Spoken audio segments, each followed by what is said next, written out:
Okay, I'm back after what, like I think 2 weeks. I got caught up with a lot of coding stuff. Some of it was like actual work, and some of it was like a personal project I've started work on. Might talk more about it later. I'm gonna get back to Silksong eventually. I want to someday get back to everything I've put on hold, but we'll see about that. But Umineko is so damn close to being done. Besides the fact that there's 3 side novels I am going to have to somehow, I guess, purchase physical versions of, because they're sure as hell not on Steam. I don't know. I haven't thought about that yet. But anyway, I want to continue through episode 8. Hey. What was it, like 3 or 4 streams in episode 8? I'm not even sure, actually. I can't remember. But I should be about halfway or a bit less. I'm not actually sure where I was. Oh, yeah, I was gonna say, this doesn't make sense. I loaded the wrong save. Yeah. That save is the one that's before the mystery, which I already did. Okay, so we're pretty much just after the mystery, a little bit further in, I guess. Look at my stuff on.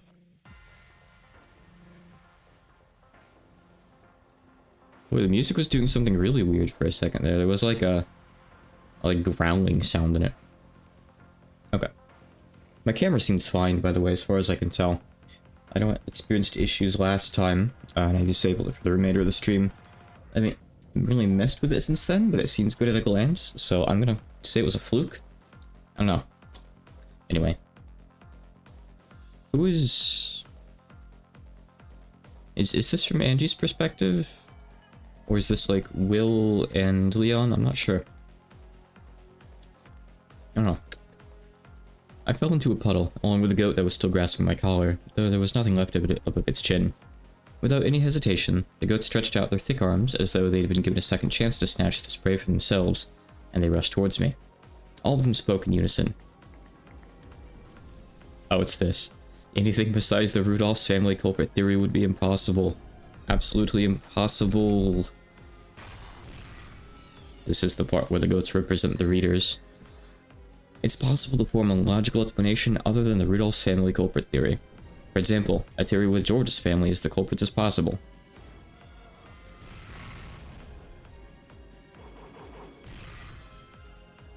A red flash and a blue line became blades of wind that passed over my head.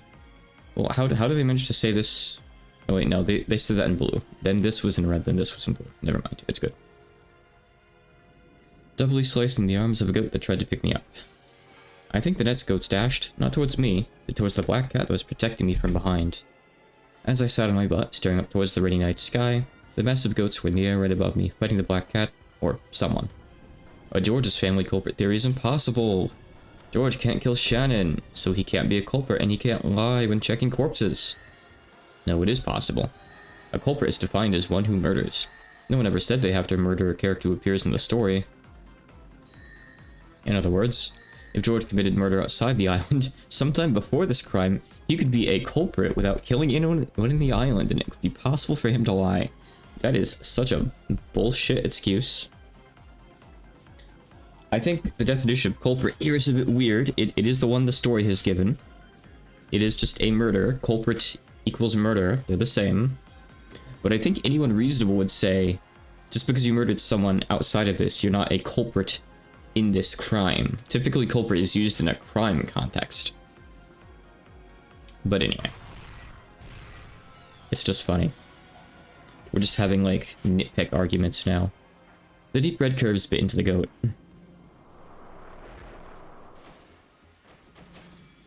Its massive body was knocked into the air, became about 7 logs of flesh, and was thrown into the rose bushes. This time, the terrible force of the attack shocked the goats. They faltered, shook, stepped back. Finally, I understood. That red slice. It had come from a weapon that could draw red slashes. No, it also drew blue slashes just a second ago. It was a massive sight that could speak both types of truth, red and blue, at will. I looked up at the sky, then let my head hang down backwards.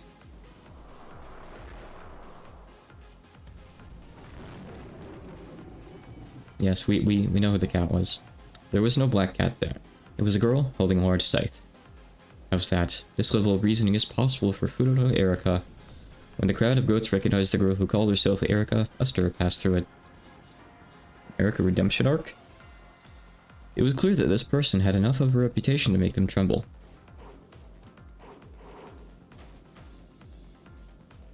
Okay, so it is still child Angie. Okay, so that kind of makes sense. This is where we are. That doesn't actually answer much. Eric lifted me up, flew into the air, and landed on top of the arbor. Then she let go of me, and, still wielding her scythe, made an elegant curtsy to the crowd of goats surrounding us. She has to taunt after her intro. This is probably the first time most of you have met me. Allow me to introduce myself. Pleased to meet you, everyone. I'm Furuta Erica, the detective. If you're one of those blockheads who can only think of the Rudolph's family culprit theory, stand down. If anyone thinks they can counter my argument, please feel free. Of course, I won't be holding back either.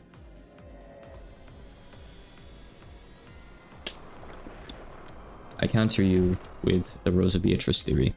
I present 10-hour video. Will you watch? No, Mario. The goats all howled at once. It seemed to be a cry of shock, of fear, or possibly of awe. The goats surrounded the arbor, chattering but not moving any closer. None of them had the courage to stand against this detective, this witch of truth called Furuta Erica. Good grief. All those thousands, and this is the best you can do? None of you has the courage to fight Furuta Erica in a battle of words? Too bad. Let's put an end to this. Then again, I, Furuta Erica, don't have enough spare time to counter all you blockheads one by one. I'll let her clean up the rest. You're up. When Erica cried out, red cracks opened in the dark night sky. It looked like the spiderweb-shaped fissures that appear when the glass window has been struck hard. Or was it more like a blood-red spiderweb? Yahaha. A laugh rang out through the spiderweb-covered world. A witch's laugh. It sounded somehow familiar to Angie. And there, standing on the spiderweb and gazing down at the goats, who must have looked like trapped bugs, was the witch.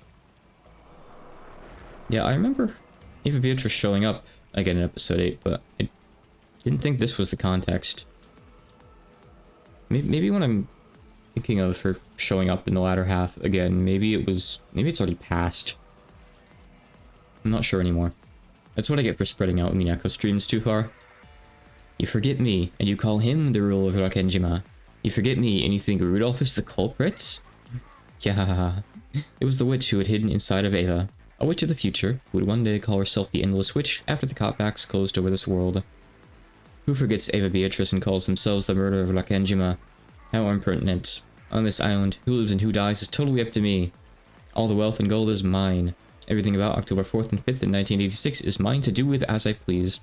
It all belongs to me, Eva Beatrice. Eva swung her one-winged staff, capitalized, at the crowd of foolish goats beneath her, proclaiming their deaths. The ceiling of spiderwebs that covered the heavens plummeted, and more spiderwebs seeped out of the ground at the goats' feet. Then the webs from above and below met, and thousands upon thousands of goats were caught in their grasp.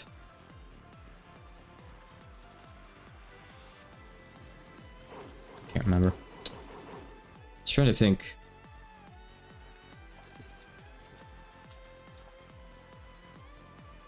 Can't recall it in my head.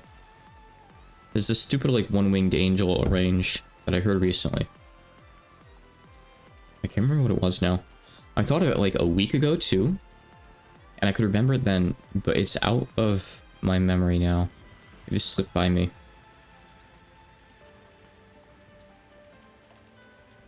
Then, as Eva swung her staff, it swirled. Around and around, like egg yolk being mixed in a bowl. Hell no, not unless I'm here for like 8 hours.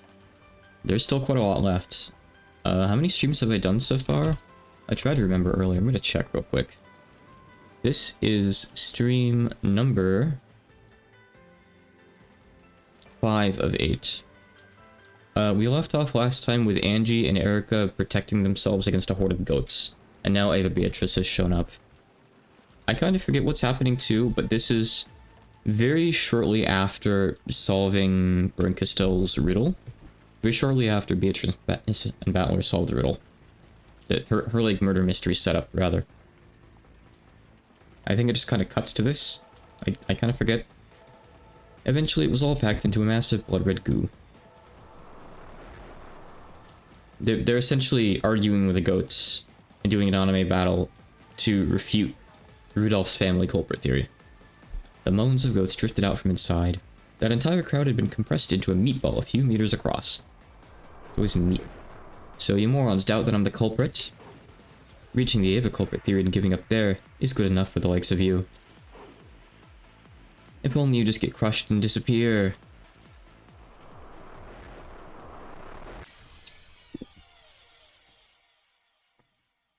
So I just found out recently, if you go to order Monster off of Amazon, there's like 10 more flavors of Ultra Monster, the sugar-free kind that they have on there, that I can't find in stores, like they're not in Walmart.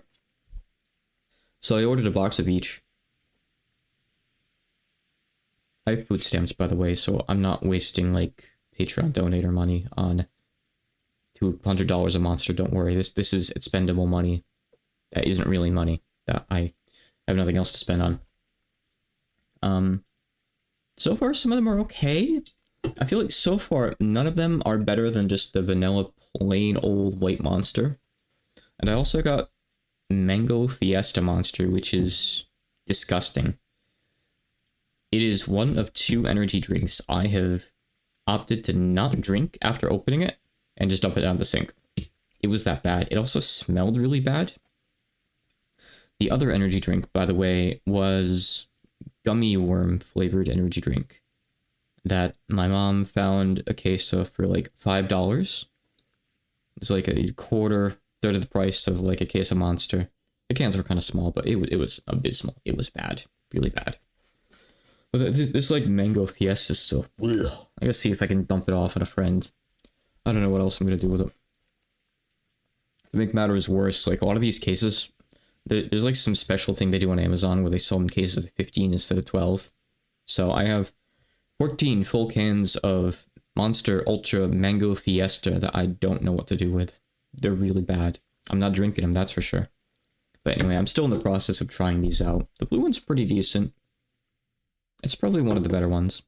I still have red as well I have to try. It's just ultra red. I don't know what flavor it is. They don't say. Gotta Google it to find out. But drinking them is redeemed as suffer. Ugh, you really want to see me like make like winks faces on stream?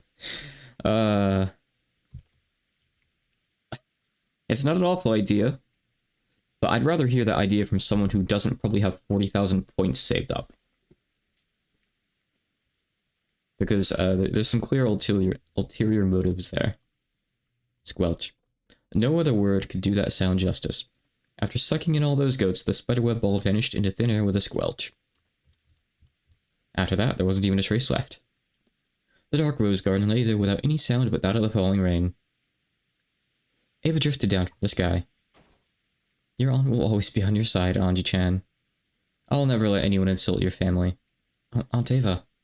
I know I should be grateful. And yet, it really wasn't easy for me to believe that Aunt Ava was my ally. Ava realized that too. Don't worry, I'm not doing this because I want to be thanked, but I'll always be on your side. See you later. She giggled, spun around, and vanished. Now that she had already left, I started to regret not saying even a thank you.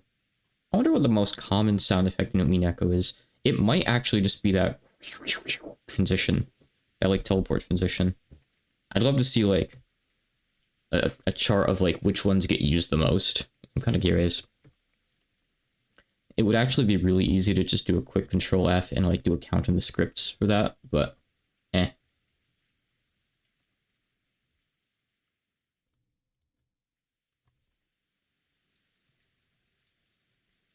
Okay. Now, so I figured I should at least thank the other person who had saved me. Thanks for saving me. Yeah, the bells are common too. In fact, the bells are even in some of the songs. That's how common they are. Who are you? Who are you? I already knew her name. What I was really asking was why she'd save me. I'm Furuta Erika, the detective, and I'm also a witch. A witch? A witch of truth. One who searches for the single truth. And so are you, right? Those 2 days, October 4th and 5th, 1986. I've been so desperate to know what happened that I took a step off the roof of that skyscraper, drifted through several witch games and fragment worlds, and abandoned myself to this long journey with no rewards. All I want is to know what happened that day. Episode 8, I think, does kind of end up being the Everyone Is Here episode. How could it not be, I guess? Hold on. This little hangnail that keeps growing back. All I want is the single truth of that day. Searching for something like that is what makes you a witch of truth. So you're just the same as me. That's why I came to save you. I want to know what happened on that day. Oh, you know, maybe if I'm going to put my my webcam up at the upper right, maybe I should move chat down below it. Actually, forget how to do that. I think I might do that and mix it up, so never mind. I'm just gonna put this over here instead. It's faster. No one will tell me. No one knows. But I know something happened that day. I'd give up anything to learn what that was. That's the one thing I need to know no matter what, even if it kills me. So tell me. You know, don't you? You know what happened on this island, right? That was the Witch of Truth expect to be given the truth? If I told you that so-and-so was the truth, would you really just accept whatever I said? No, I wouldn't. I mean, honestly, if you just tell about the bombs, does anything that happened beforehand really matter? And in the end, I think that's largely the point of Umineko. The bombs are what seal the cat box. So, what did Battler-san show you today? Today, Oni-chan showed me a bizarre Halloween party. It may have been heartwarming and a lot of fun, but it definitely wasn't the truth. Didn't Battler-san show you something to say it was the truth? It's not. That couldn't be the truth. Sometimes other people will try to mislead us by claiming that they know the truth. But a real witch of truth must continue to pursue the single truth without being led astray. That's why you can accept the fake truth that Battler-san's trying to force on you. You care about finding the one real truth more than anything. Yeah, Oni-chan is trying to confuse me. I felt that this whole time, even though he knows everything about what happened that day, he won't tell me anything at all. How is he any different from Aunt Ava, who mocked me and refused to tell me anything, even until the very moment of her death? Why won't Oni-chan tell me? Why? Why won't he tell me? The dam inside my heart burst. Why won't Oni-chan tell you what really happened? Why? Why? Don't throw up on my desk. I saw her like go... just once. Don't scare me like that. No puking up there. I'm the only one who doesn't know. I mean... only if you're counting all the dead people who know. Otherwise, no one knows. Actually, no survivors know at this point. No one's telling me the truth. Tell me what happened that day, Oni-chan. Oni-chan. I crowd out at the rainy night sky. Don't mess with that. Hot tears poured from my eyes, but they were covered by the cold rain that beat against me, so no one other than me would know that they were tears. No one would know my pain and sadness. I'm always the only one alone. All alone. Ava was pretty alone. Hey. She's feisty.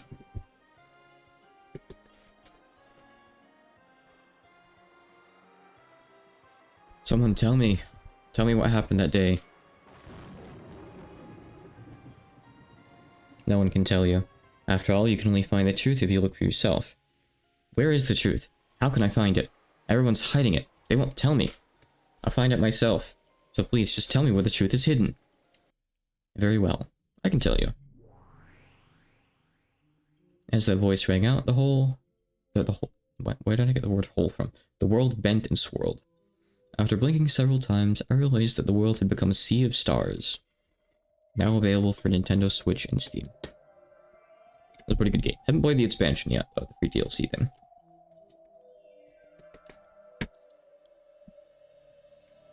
No, that's not quite right.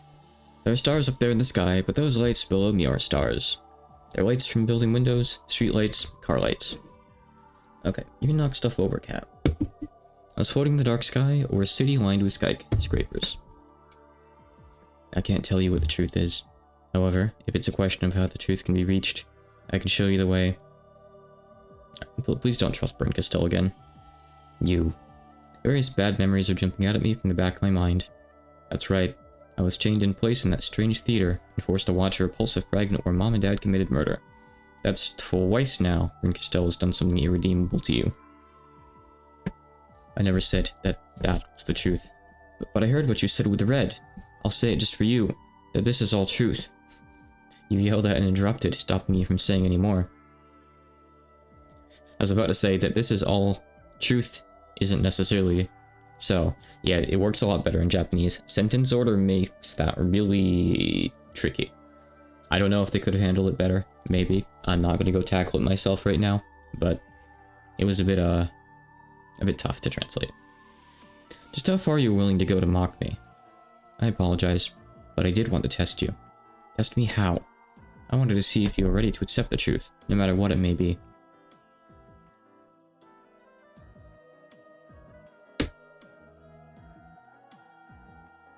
The truth can betray you sometimes. In fact, there are times when it shows itself as the thing you desire least. That fragment I showed you was probably the worst one you could possibly imagine. However, if you lack the strength and the courage to withstand even something like that, then you aren't fit to reach the truth. I have no comeback. Finding the truth is my goal. I just want to know what happened on that island on that day. I don't like to think that I only want to hear what I want to hear. Am I really prepared to face the bloody, unbearable truth that probably awaits me? If I find the truth, it'll mean having to look straight at my family's tragic final moments and accepting them as they are.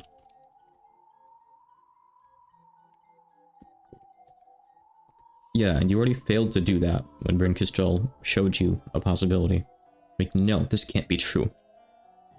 What kind of, like, good outcome do you want to see from your entire family dying? If you mean Brinkastel saying in red, no, she just explained that. Angie cut her off before she could finish her sentence. She was actually saying this isn't necessarily the truth, but the necessarily comes after in Japanese. So, it was a funny prank. I think Brinkastel knew that Angie would cut her off, basically. Because otherwise, there's no reason you would ever even say that. And if I do accept that, it means abandoning my faint hope for a convenient miracle.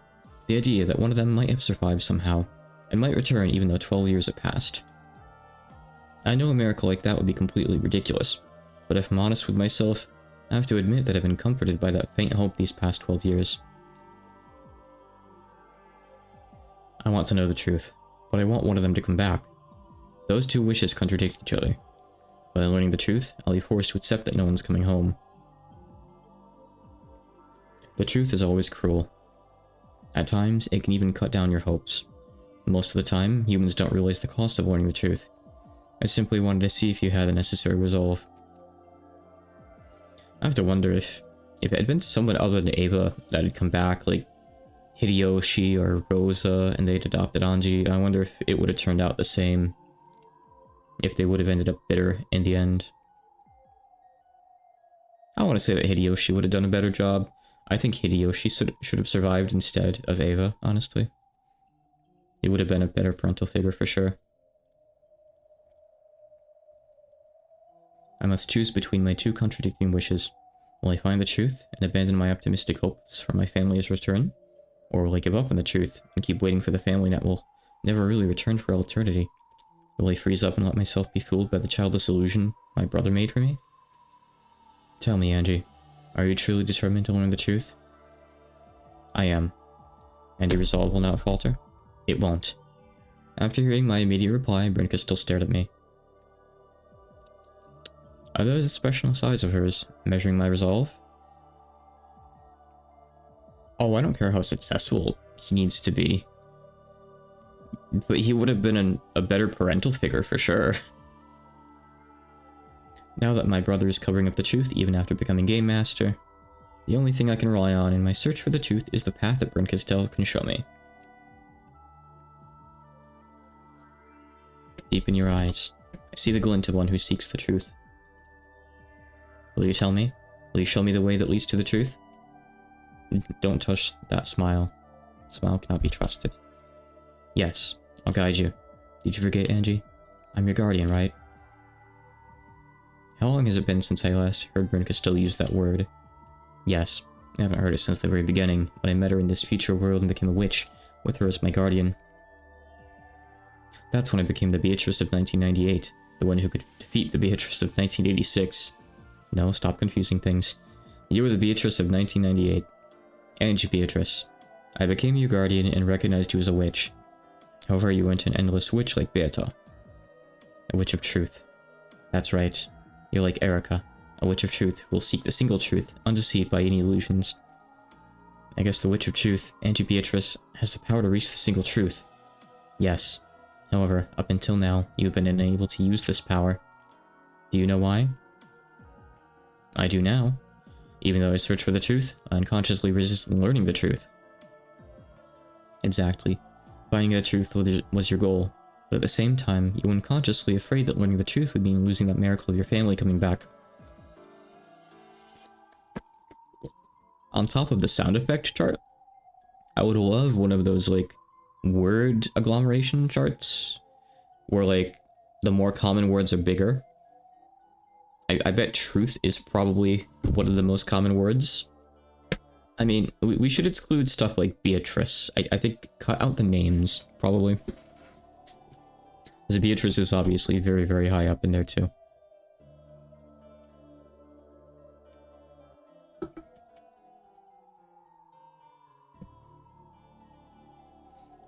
So you didn't have what it took to stretch your hand out to the single truth.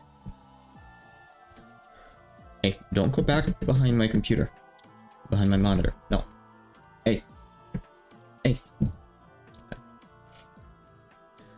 You're so true. I have to admit that I was naive. Don't go back there. Hey. Hey. Hey. Hey. No. Lay down. Stop. Stop. No, that's my arm. I must admit it.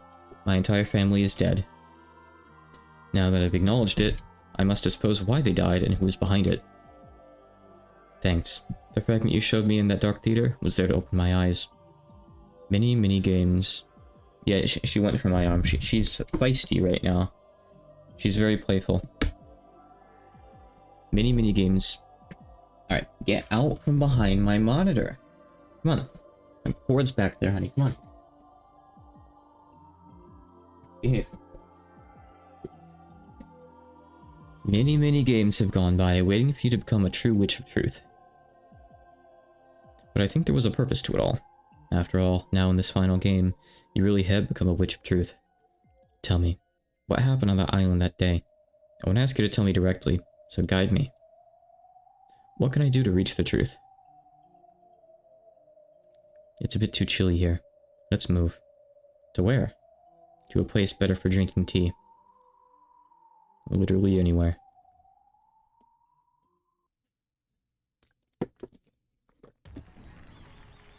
A massive applause filled the hall. It was an applause in honor of a good fight. An applause in honor of Burnt Castell. Yes, Lady Burnt Castell's game was another splendid one. We're going to reveal our game board to everyone here, so have a go at it. It's pretty awesome. But you solved it in the end all the same. A game that no one can solve isn't a game. The main point is whether it was fun or not. It's fun. I guarantee it's quality. Same here. At first, I thought there was no way anyone could solve it, but the way you can use one confirmed purple statement after another to narrow down the suspects made for a great puzzle. Come, everyone. Gather, gather. Just what sort of game is Lady Burnt Castell's mystery? That's for you to find out yourselves. Objects resembling chessboards were set out on several tables. Crowds gathered around each, looking down with interest. Oh, it's like a logic puzzle. Quite an orthodox one, don't you think? So this is what a witch's game is like. Looking at it like this, it's just a game. But for the pieces, it's a massive series of crimes. Cuckoo, indeed it is. It would not do to waste such a rare gift from Lady Burnt Castell. Let us take this opportunity to enjoy ourselves.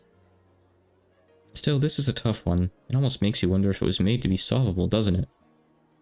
If you don't start by believing that it's made to be solvable, you won't get anywhere. A battle of wits doesn't begin until you trust the questioner and believe that it can be solved. Yep, thank you. You're summing up stuff we already know. And we guarantee that it is. Come on, have a go at it. With the battler's encouragement, discussions over Burnt Castell's mystery game began at each table. The mix of humans and illusions and heated debate was truly a sight to behold. Beato and Bernkastel sat in a chair far off from the discussions. Would you like some tea? Any kind of calming black tea for me. With milk, if you don't mind. As you wish. Is there anything you need, Lady Bernkastel? Please add some dried plums to some black tea. That's the trick to making terrible tea drinkable. Come now, don't sulk. We're honestly complimenting your game for being such a fun one. Beato, who had emerged victorious in the game Bernkastel had put all her heart into, was in extremely high spirits. I'm not sulking. My face just looks this way. Resting sulk face. When I managed to spot Burns and kind of warmth in that expression, I felt like I'd climbed to the pitch-black top of a snowy mountain to find a beautiful star. Well, sorry for having an eternally frosty face. How difficult it is to compliment Lady Bernkastel. No matter what you say, she always takes it in a bad way. That's okay. She's the type who'll keep thinking about it for hours later on. Oh, the type that lies in bed relishing it while hugging her pillow. Yep, that's Bern for you. Beato and Lendadelta giggled together. Bernkastel shrugged and looked away. Seriously though, that really was a fun game with a twist. You think so? Thank you. You could have made it unsolvable, but you still made it to be solved. You couldn't have done that unless you planned on playing fair and enjoying the game. Hey, don't go back there. Don't go back there. Get your head out of there. Hey. Hey. Hey, come on. What's your deal? Alright, what?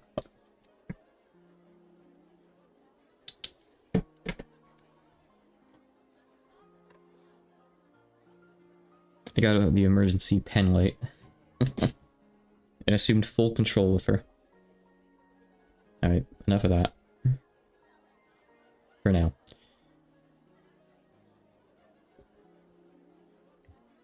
Sad enough. Well, I like games where I win no matter what. Games that I might lose are just a pain. Later, I'd like to switch sides and try another one. I'll make a puzzle and we'll see if you can solve it. A game for you to win against me. Of course, I'll use all the know-how I picked up in my fights with Beato to make it super hard. I'm not giving up my winning streak that easily. Both you and Beato have such an interesting way of thinking. How's that?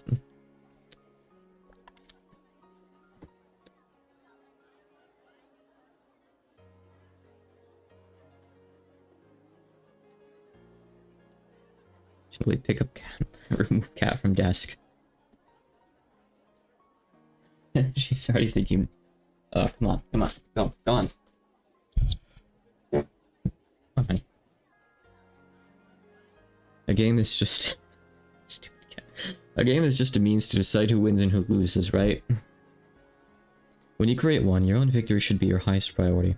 So why would you go to all the trouble of making a game you might lose? What fun is there in a game you always win? It's not even a game.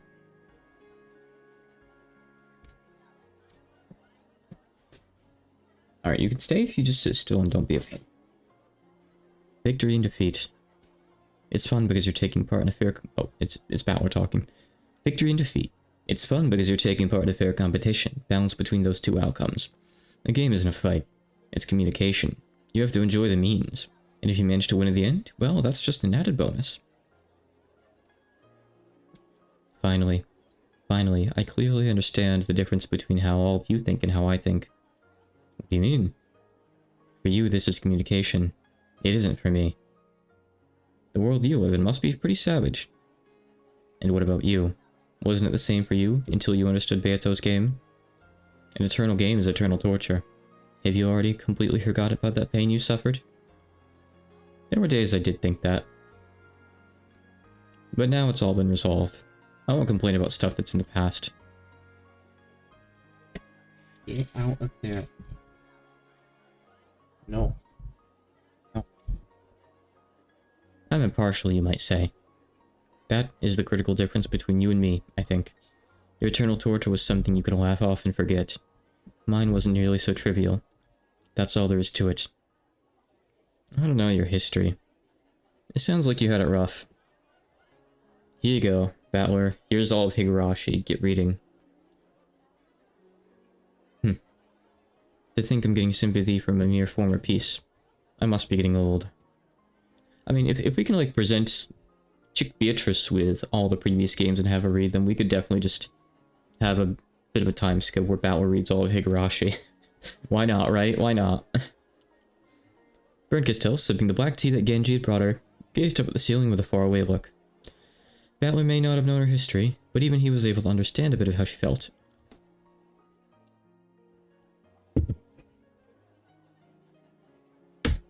Am I of the opinion that reading Higurashi is necessary before reading Umineko? Not at all.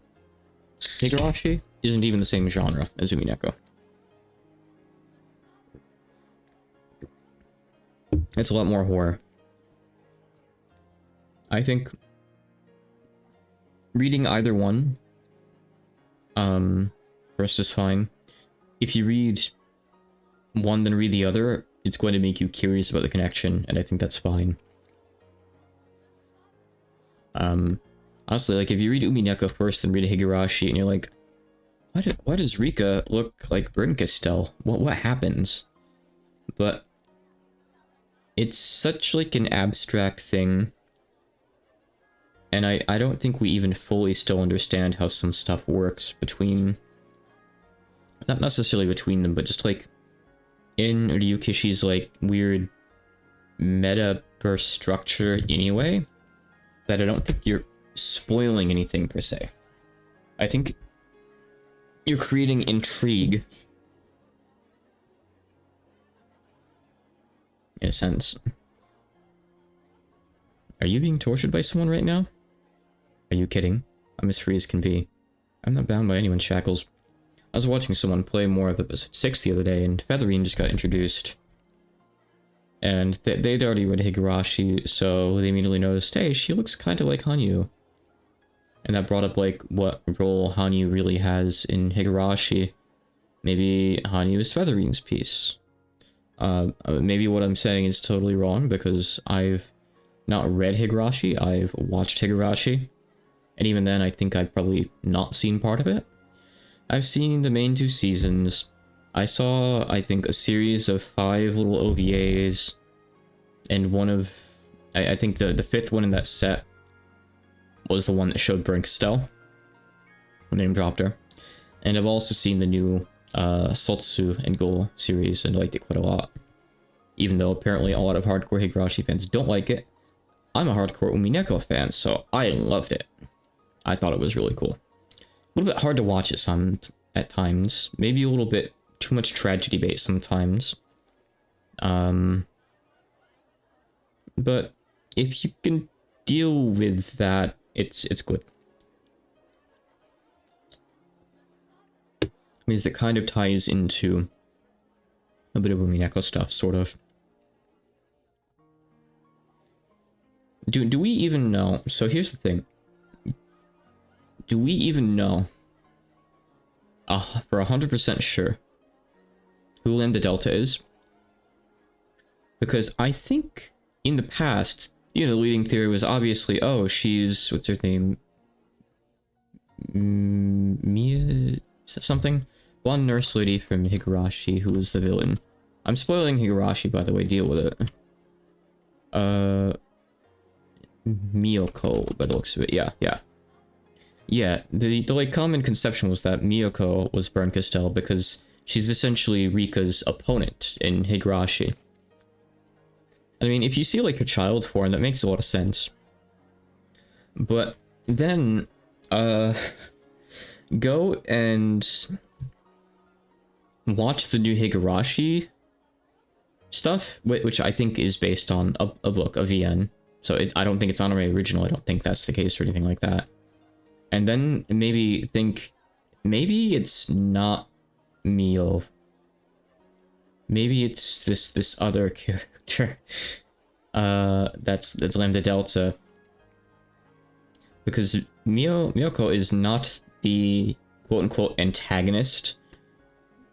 Well, I'd be hard pressed to say that the Lambda Delta candidate's even the antagonist. They're actually more like the main character in the new couple seasons. I won't spoil what happens in the new season since they're still relatively new, saying that it's been over 2 years now, actually. I can say that because I watched them with my ex-wife, and that's been 2 years since we split up, so I guess they're not new anymore, are they?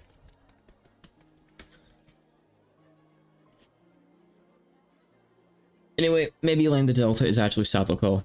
I don't know. I don't know if there's anything official on any of this. I don't really know how all this like weird meta representation stuff between the two series works very well myself. I think it's the kind of thing that you have to theorize about because I assume a lot of stuff has never been said outright. But anyway, whatever, I'm getting off track here. And that's a good thing, isn't it? At least things are better for you now. True. It's much better now than it once was. Though I am on a long, endless journey to escape from boredom. Then at the very least, us meeting here should have been a good thing for you. Indeed. Even the taste of defeat can keep my boredom at bay somewhat. No, Balor shook his head and laughed. We're friends who've enjoyed fighting in a fair game. So, if your days are filled with nothing but running away from boredom, feel free to drop by our place now and then. We'd love to welcome a friend, and we'll be able to set up everything needed to help a friend escape from boredom. You think you can prepare a welcome interesting enough to help me, the great Baron Castell, escape boredom for even a single night? Just watch some anime together. Come on. Like, Higarashi's... Actually, I guess it doesn't really take place in... When does Higurashi take place? When does Higurashi take place? 1983. Yeah, okay. So there isn't really much in the way of anime yet. Anime is gonna blow your mind. There's so much out there. I do. That's what it means to be a friend. We won tonight's game, so the next time you come, we'll switch sides. This time, we'll entertain you with one of our games. Or we'll play JoJo on the big screen. Of course, we don't intend to let you win easily. We'll challenge you to a devilishly twisted logic game. It won't be something you can solve in a night. It'll be good enough to make you stay for months racking your brains over it. You would entertain me, the great Baron Castell, as a friend? Yeah, we would. After talking with you, even this dried plum tea is starting to taste sickly sweet. What a pain. I heard from Beato. Sounds like this dried plum tea stuff is one of your favorites. Next time, we'll throw in some high-class dried plums covered in gold leaf, so make sure you come again. Get out of there. That means I'm going to have to teach you this lesson, old lady. If you really plan to do that, try finding some better tea to start with. I'll never feel like coming again if you keep serving tea like this. Ah, come on. I guess the tea you're used to drinking is pretty damn high class. Next time, why don't you invite us somewhere we can drink some of that? Me? Invite you over? It's only fair, right? We've treated you. Now it's your turn. Yes, it would be only fair. So let's have the game be fair too. Let's switch sides and start a new game. I'm looking forward to it. We won this time, but who knows about the next? That's some confidence you have there. And yeah, I'm afraid you're mistaken at one point. What's that? My game isn't over yet. I wonder who will win in the end. After taking one more sip of her black tea, Brinka still set her cup on the table, wearing a thin smile. The tea here is far too sweet. It was a mistake to have any. Thank you, Genji. Take this away, please. I hate it, but thank you. As you wish. Brinka still asked for her tea to be taken away after taking only 2 sips. Balor smiled, realizing that this was just Burn's way of being shy. I hope you're right, Balor. I hope you're right. Balor. Why are you smiling with such a foolish, optimistic face? If you really think that this final game will be nothing but a happy epilogue, I'll have to invite you all to a proper game for bringing this tale to a close. Balor, you forget too easily. Don't you remember in whose hands lie the key to this final game?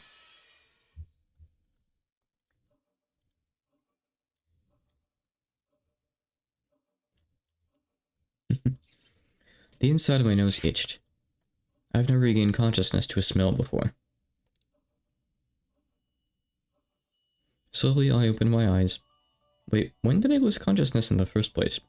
I don't remember going to sleep or falling unconscious. That's right. Brinka still invited me to come to a place better for drinking tea. That's when my memory gets hazy. And since the smell of black tea is what woke me up... Where am I? Our Aurora's study.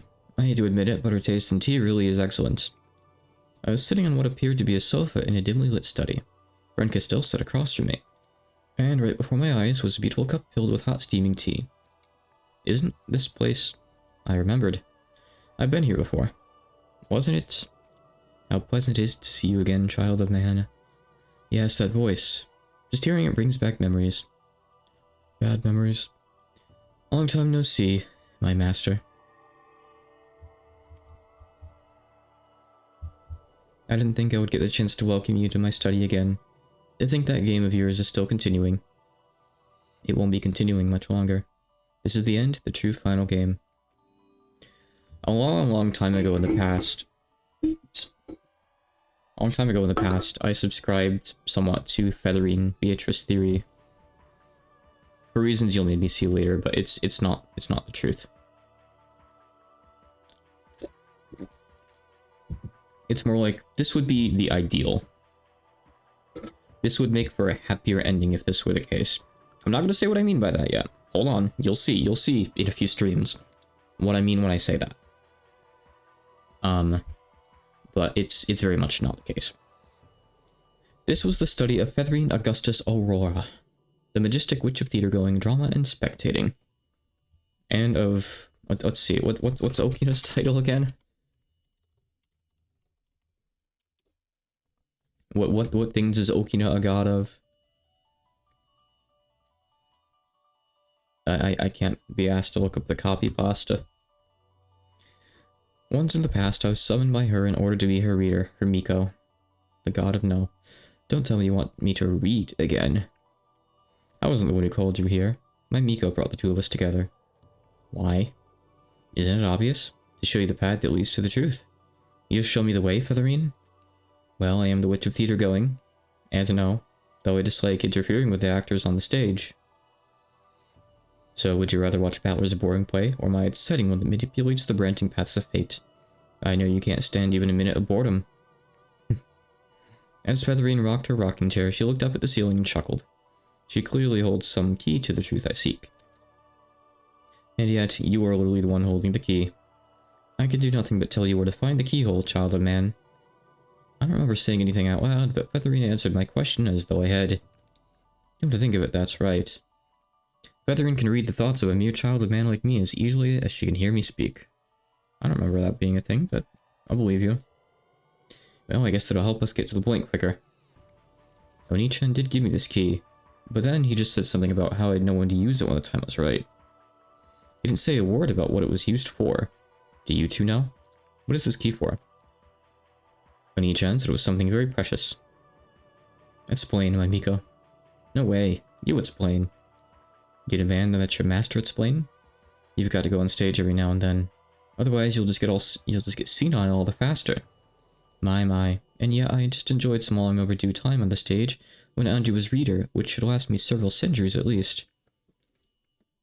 Tell me, what is this key? A physical manifestation of the decision you are to make. This tale, this game, will end when you are asked to make a certain decision. What you hold there is the act of your decision embodied in the form of a key. The physical manifestation of my decision? Exactly. Val was probably planning to end it by putting you in front of two doors, both of which can be opened by the key. Then he would ask you to choose which door to open. He must have told you that much, right? He didn't tell me anything at all. He just kept saying things like, you'll know when the time comes. But no one will tell me anything. Not Oni-chan, not anyone. Val probably wants to respect your right to make a decision of your own free will. But Angie, you should have at least started to figure it out by now, right? Figure what out? There's an answer Battler wants you to choose, isn't there? Those words made my heart jump in my chest. It was what I've been thinking. Oni-chan is clearly trying to trick me with a vague tale, almost like a daydream. That'll take me even farther away from the truth. At the 1986 family conference, everyone had a wonderful time as they faded away. Everyone is smiling down on you from heaven, so you don't need to feel alone, even in 1998. So give it your all and live on by yourself. I've clearly sensed Oni-chan's desire to end it like that. Every time I ask him about it, he dodges the issue and says something about how the decision will be mine at the end. That's right. It may appear as though Battler's giving you a fair choice, but he's actually scheming to get you to choose a certain one of those two answers. You've already seen the farce of a tale that he's using to do that, right? That bizarre Halloween party, with everyone acting so strange and friendly that it was almost sickening. I've already seen more than enough of that tale, so sickly sweet that it makes me want to vomit. You've been hanging around Burn Castell too long. Where Ushinomiya Kinzo showered me with affection, where his children sorta support each other, where everyone is filled with happiness and hope. He's trying to trick me with those chummy scenes so he can keep me away from the truth. He's such a coward. True, it might be easy to call him a coward from your perspective, but remember, if you are a player in this game, and if Battler is the game master, what does that imply? In the past, Battler was a player, and Beato was the game master, and they each fought for their own respective truths. So what's happening this time? I never know what's happening. I'm a player, and Oni-chan's the game master. That is what they just said, I'm pretty sure. Could it be that I misunderstood everything from the very beginning? Oni-chan said he'd tell me what happened on that day, so I assumed that following him meant I'd learn everything. Isn't that the same as, say, Oni-chan accepting everything Beato said about the crimes being the work of a witch? What a stupid mistake I've been making. So this game has always been a fight between me and Oni-chan. I'm surprised you joined in without realizing that. She didn't really have a choice, she just kind of appeared here. Battler really is sly. He quickly started up the final game without letting you realize this simple fact. Well, it was the same back in Beato's games. Battler was drawn into her game before he knew what was happening. Before he even knew how to fight. That's why I taught him how. And now it's exactly the same. You were forced to start this game before you understood anything about it, and I've come to tell you the truth. To tell you who you're fighting against, and for what. Surely I can trust Bryn Castell the third time. Surely. She doesn't have any motives. Definitely not. I was too shocked to speak.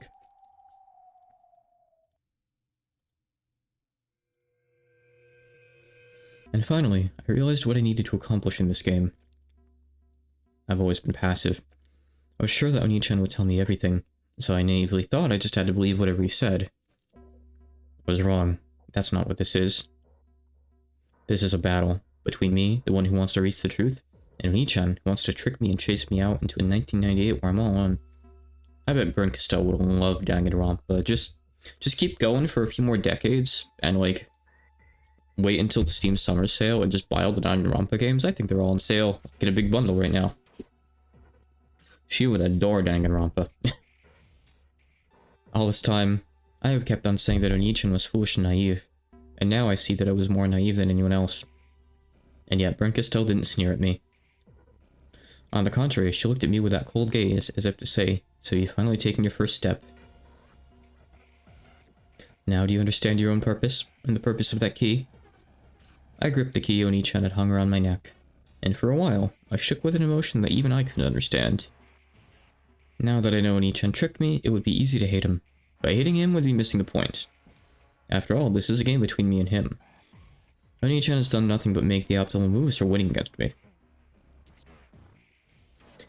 If games aren't a playful way to communicate, if they're the process that decides who wins and who loses, then there can be no fair games. The best strategy is always to trick your enemy into defeat without telling them the rules, before they even know what's going on. This track is a bit unpleasant. Is this, Wario Land 4 music or something now? In that sense, Oni-chan hasn't done anything wrong. He's using that sickly sweet illusion to trick me, and force me out into a lonely future. They'll be the only ones having a good time in the cat box, and I'll be the only one chased out. Angie's forced to poop on the floor instead of in the cat box. Thank you. I'm grateful. I think I've finally been able to truly open my eyes. Please don't hate Battler. After all, one-sidedly tricking your opponent is what game masters do. I know. Oni-chan took the best option from his perspective. That's all there is to it. So I need to make the best possible moves from my perspective. My goal now is clear. October 4th and 5th, 1986. What happened on Akenjima in those days? I need to tear off the veil covering the truth. Nothing more, nothing less. Oni-chan gave me this key, probably because he wants me to put it in the keyhole of his choosing.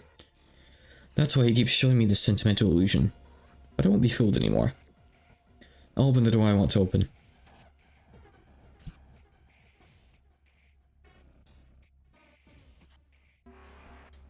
Certainly, this kind of tale is more to my liking than one where Angie does whatever Battler says. Then this time, I'll let you run the show from here on out. Tell Angie. Tell her where the keyhole that leads to the truth is. Tell me, where is this keyhole? Very well. First off, have a seat. I'll go and get it for you.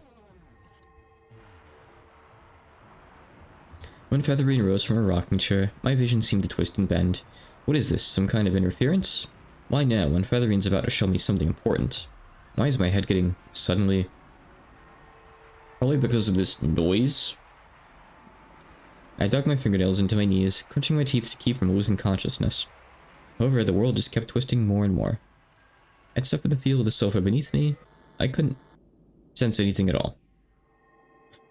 Put on a different song.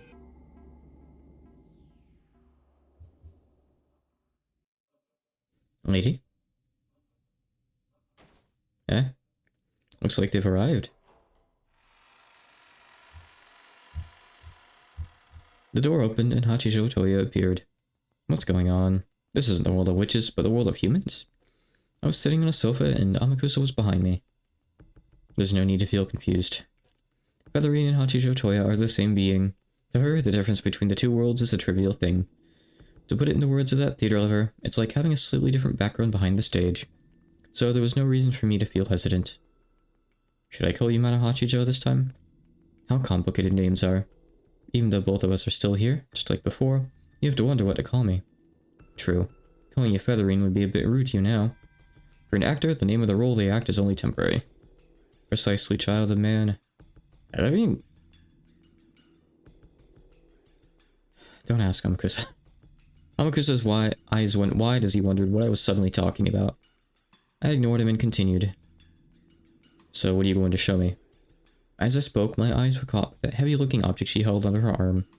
At a glance, it looked like an encyclopedia with a fancy binding. Do you know what this is? I mean, didn't she just... No, she didn't ask what it was. As Featherine spoke, she set the heavy object on the table. The first thing it reminded me of was a grimoire. The heavy book had a mysterious, mystical feel to it, like something Maria Oni-chan might carry around. And the most remarkable feature of it was the large, sturdy lock that held it shut. Why would someone go as far as to keep people from reading a book? Why don't you take it and observe the back? The back? I flipped the heavy book over on my lap. And as soon as I saw it, I gave a small gasp. Eva. Ushiromiya Eva. Without a doubt, those words were written there in Roman characters. What is this? Aunt Eva's diary? Could this be that rumored... Do you know something about this? Just a rumor. They say that President Eva had a secret diary and that she always kept it locked up. They say she took it with her everywhere she went. How's Angie not heard of this? At least that's what I heard from some of the other bodyguards. A secret diary? Why is that here? It was in the hospital room where Ushiromiya Eva passed away. This diary was hidden behind her bed, so it remained in that room for some time after her death before it was found. How? There's like people that clean these rooms when patients get taken out. You don't just leave an entire ass massive book in there behind the bed. Be like, oops. No one found it for weeks. Then by coincidence, it was probably found by someone who worked for the hospital, or else a patient or the family. Of course, by that time, there was a huge movement dedicated to the Rakenjima mystery. A locked diary found in the hospital room where Ushiromiya Eva spent her last moments would be absolutely priceless. Also, where would the key go? Did she swallow the key? The discoverer probably handed it over in secret to one of the witch hunters, who would be able to accurately determine its worth. Luckily, the witch hunters who got their hands on this book were all noble and upright people. Not content to boorishly destroy the lock and reveal the truth, they simply satisfied themselves with the fact that the truth of that day slumbered just on the other side of this mysterious lock. Thanks to that, Ava's diaries remained undamaged to this very day. So, they're collectors who want to hoard things.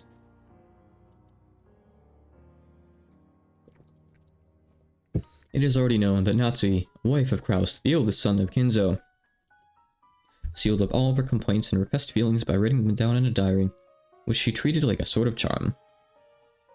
So Aunt Eva did the same thing. It's possible, at least, opening up a diary like this would be a pain, even if you did have a key.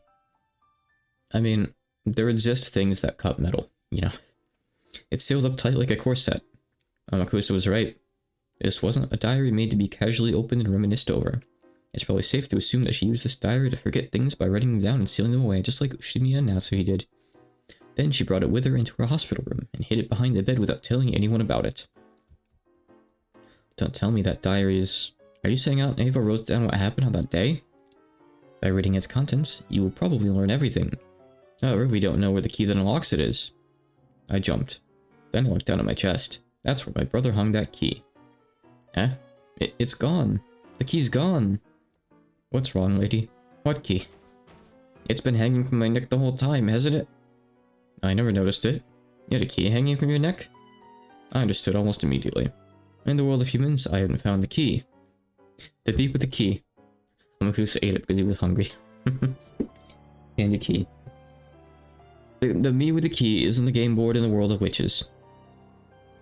Make me the me with the key. I'm going to unlock this diary. Feathering lifted a finger, spun it around, and the world twisted again. When I returned to Feathering's study, the key popped back into existence, hanging from my neck. But at the same time, the diary on my lap popped out of existence. Oh no, you'll need to open it without the key. Where'd the diary go? It should exist somewhere on the game board. Since it is one of the keyholes you are to be given, it must exist. Did Onichan hide it somewhere? Since Battler wants this to be a game between you and him, it probably isn't hidden completely. What do you mean? Even if Battler thinks of the diary as a king he mustn't lose, there would be no game unless it exists somewhere on this board. Battler ate the king. You can't get the king now. In other words, it's somewhere in the Ushimina mansion? I mean, maybe, or the guest house, or Kuidorian, or in the bunker. I don't know. Could be anywhere. Or you may already have been given an opportunity to witness it. Like how a swindler is already hidden a trap in microscopic letters on the first page of a contract you sign. If Battler follows the customs of the mystery genre as the game master, clues must be shown, so the choice that leads to Battler's defeat must have been shown. Angie, try and remember. You should have seen Ava's diary in Battler's world already. At that instant, from the back of my mind, drifted the very first scene of this final game. Hey, it's End of the World. Love this song. In the chapel, a book was lying on the altar, a book with a lock on it. As soon as I showed interest in that book, my brother suddenly grew stern and told me not to touch it. That was Aunt Ava's diary. That's right. Ushidame Ava's diary. The book of the single truth, with the truth of that day written inside it. The book of the single truth. I think, yeah, there's a local version of this song too. Is the truth really inside it? After all, there's a chance that it's just something Aunt Ava. I'll say it in red. Ushidame Ava's diary, the book of the single truth, has the truth of Rakenjima during October 4th and 5th, 1986, recorded within it. Appreciate the vine boom. Do we really only get to hear End of the World for like 20 seconds before we go to the next scene? It's okay, I know there's going to be more of it later. This song pops up at least one more time. Alright, I gotta go pee. Hold on a sec. What else? We get some text. Plays during close period. Yeah, it plays during like another scene later. I don't remember too. We'll get there when we get there. Be a minute.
Okay.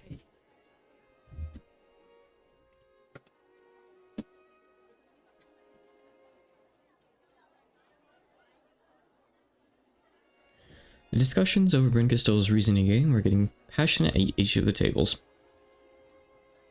At some point, each table had started competing to see which could solve it first. Brent Castell, haven't Angie and Erica arrived yet? They should have been here by now. Want to make a bet on who arrives first? I can understand Erica being late, but what about Angie? Just what kind of pit did you toss her into this time? How rude. She's sitting on a sofa sipping tea.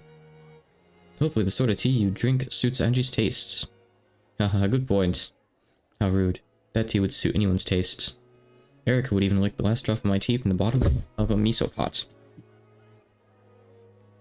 Now part of me's dying to ask how miso comes into this picture.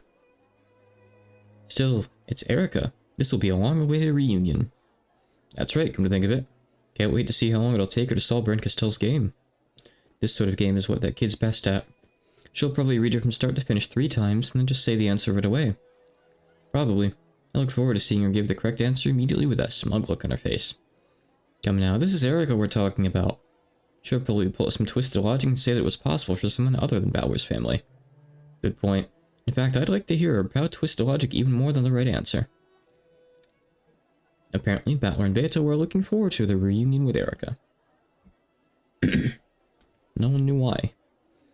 They had already dueled with Erica in 2 separate games, but now there was no distinction between foes and allies. They truly wanted to welcome her to this party after the show as a friend. Still, it's a bit unexpected. What is? You know, it's surprising that you let Angie go this easily. Making sure that Balor and the others couldn't see her face, and the Delta sniggered. Is it really so surprising? Of course it is. I thought that, being you, you'd torture Balor with one tough puzzle after another before releasing her. Or that you'd at least try to give Angie some weird ideas and have her turn the game around at the end. And I thought I knew you better than anyone else in the world. So embarrassing that I was wrong. I'm sure it is. But don't worry. You obviously do know me better than anyone else in the world. Yeah, of course. After all, I love, adore, and understand you more than any other person in the universe. I'm the Delta was flustered by Brent Castell's apparently friendly words, which were very rare, coming from her. Battler-sama, pardon me for interrupting your conversation. Angie-sama has returned. Oh, she's back? Great. So, is she okay? It seems that she was soaked by the rain, but Kumasawa was bringing her a towel now. When Battler heard this, he breathed a sigh of relief. Then he turned to face Brent Castell, showing her a forced smile as though apologizing for still suspecting her just a little. Brent Castell showed no reaction and simply continued to wear a blank expression with a slight smile. Angie-sama has returned. I'm back. Battler, Angie's back. Angie, you're back. I'm glad you're okay. I was worried. She stared at Battler as he dashed towards her with a relieved smile. Angie's expression seemed somehow indifferent. Battler, looks like you thought I had you hanging by chains in a cave or something. No, I didn't think you'd go that far. I was just having some tea at the house of one of Brent Castell's friends. It was delicious. Did it have dried plums or miso in it? Of course not. As Angie spoke bluntly, she walked right past her brother and exchanged a few whispered words with Brent Castell. What is it, Battler? Huh? Oh, nothing. Nothing at all. If he said he was lonely because his little sister was being so cold, Beato would either laugh at him or scratch him. After all, Angie was a girl of that age. She might be in a bad mood for reasons a boy like him couldn't understand. Taking note of this, and having satisfied himself that Angie was okay, he made to walk away. But what does that age mean? She's 6 years old. Also, I feel like Battler is a bit too old to just call him a boy at this point. Battler is a man. Battler, Angie is calling for you. Eh? Oh, sorry. I've been trying to get your attention for a while. Don't ignore me. I wasn't really ignoring you. What's going on with you anyway? You looked like you were in a bad mood for a while now. I imagine Brent Castell gave her something strange to drink and pretended it was just some rare sort of black tea. Ha ha ha. I have no business with you. Back off for a bit, would you? I want to talk to Oni-chan alone. Don't say that to Beatrice. Come, I may not look it, but I'm the wife of the territory lord. I'm already far closer to Battler than... Sorry, Beato. Would you mind leaving for just a bit? By now, Battler realized that Angie's issue was more than just a slight bad mood. Beato puffed out her cheeks as though she wanted to say something more. However, she just let it out with a sigh and walked away. Is this okay? It is. After all, this game is between me and you, right? I'm the player. You're the game master. No matter how many pieces get between us, in the end, It's still a direct battle between you and me. Well, it's true that I'm the game master, but it's not like I'm fighting against you or anything. This final game was held so you could be invited to the Arkanjima of 1986. Games are played to decide who wins and who loses. There could be no game unless you have foes and allies. Don't try to trick me. What are you talking about all of a sudden? She listened to the Brennkistel propaganda. You had me totally fooled. At first, I actually thought you'd take me to that day in 1986, but that wasn't true. This is all been a farce you created, hesitant. Using this sentimental tale to dodge the issue and leave me confused. You're trying to chase me out into a lonely future with nothing but this cheap happiness as a parting gift. There's just one thing I've been after since the beginning. What happened on Arkanjima on that day? And the only answer you gave me was this game. This sentimental party of illusions. It's obvious how you're going to try and answer my question now. I want the truth, and you aren't going to give it to me. Angie, listen, you've got it wrong. Don't try and trick me. This game is the final fight between me and you. I want the truth of that day, and you're trying to hide it behind an illusion. It's exactly the same. The setup is no different than those fights between you and Beato. I was about to be chased out of the game board with everything still vague and fuzzy because of you. Well, sorry, but I've already figured out this game's a battle. Don't think you'll trick me so easily anymore. I don't know, Angie's very, very trickable. What's the point of, like, getting you two alone, like, in the corner with no one there if you're gonna shout anyway? Angie's shout tore apart the peaceful atmosphere. The family members and illusions gulped and watched the scene, wondering what was going on. Beato tried to run up to Battler, but he motioned for her to stay back. What is it you want? There's only one thing I've ever wanted. The truth of Arkanjima in 1986. I mean, the thing she used to want was just for Battler to come home. Like, she's not gonna get that. That's all I'm looking for. The truth is sealed within the cat box. It can't be reached by someone outside the cat box like you. Is that why you're trying to trick me with this sentimental illusion? Yes, this is an illusion. However, I wanted you to remember this fun atmosphere, the harmony within your family. It's not about what happened on that island that day. I wanted you to remember the warmth of these family conferences, a warmth you forgot. That's just an illusion you're trying to impose on me. I'll reject it and deny it completely. There is no truth of 1986. The cat box is empty inside. You're looking for something that doesn't exist. There is no world just for Reploid. It's only a fantasy. I won't be tricked anymore. The truth of that day does exist. It was written down by the sole survivor and preserved to this very day. Battler's expression faltered for just an instant, and Angie didn't miss it. So he was hiding it after all. Oni-chan has been hiding the book of the single truth from me. Anteva, for the first time since your death, I'd like to express my gratitude. Because you wrote down what happened that day, you gave me one last chance at learning the truth. Angie-chan, you have to listen to me. Everything I wrote in that diary is nonsense, and it doesn't mean... There's no point trying to deceive me. It's already been proven and read that your diary has the truth of that day in it. Absurd. How could anyone but Battler, the game master, use the red truth? It's Aurora, isn't it? That's right. The book of the single truth existed in 1998, the world of the future. Who else could perform the crucial role of confirming its contents with the red truth?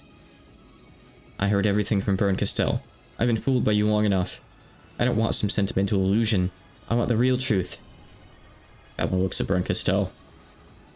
Shouldn't have invited her. I've just sneezed.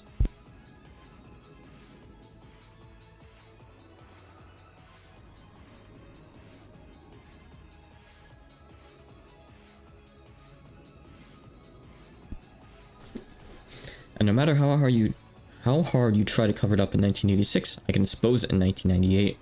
After all, you were the Beatrice of... Did my camera just cut out again? I swear I saw a flash from, like, my right monitor where the camera is. Oh no. After all, you were the Beatrice of 1986, Oni-chan, and I'm the Beatrice of 1998. And we'll have to see how it acts. I guess we'll see if it's fine. A cyclone rose up around Angie. Oh shit, we get a lot of good music in episode 8. It was a golden swirl of gold butterflies, just like the golden witch, Beatrice. If nothing else, episode 8 has, like, some of the best music overall. Some of it's reused, some of it's not. I'm Angie Beatrice of 1998, the final golden witch. But no witch of the past can defeat a witch of the future. The cyclone of gold broke apart, and as gold leaves scattered across the room, the final witch who would inherit Beatrice's name in the future appeared. Angie Beatrice. You're the golden and endless witch, but I'm different. I'm the golden witch of truth. No illusion can stand in my way. Yes, this is the end of Onichan's boring party. Now it's time for my party to start. I have even a ready to game to liven things up. You're up, Ponteva. Huh? I'm on board with a huh. When Angie snapped her fingers, she vanished along with a swirl of gold butterflies. Replacing her in the middle of that cyclone was a girl wearing a dress, bowing modestly.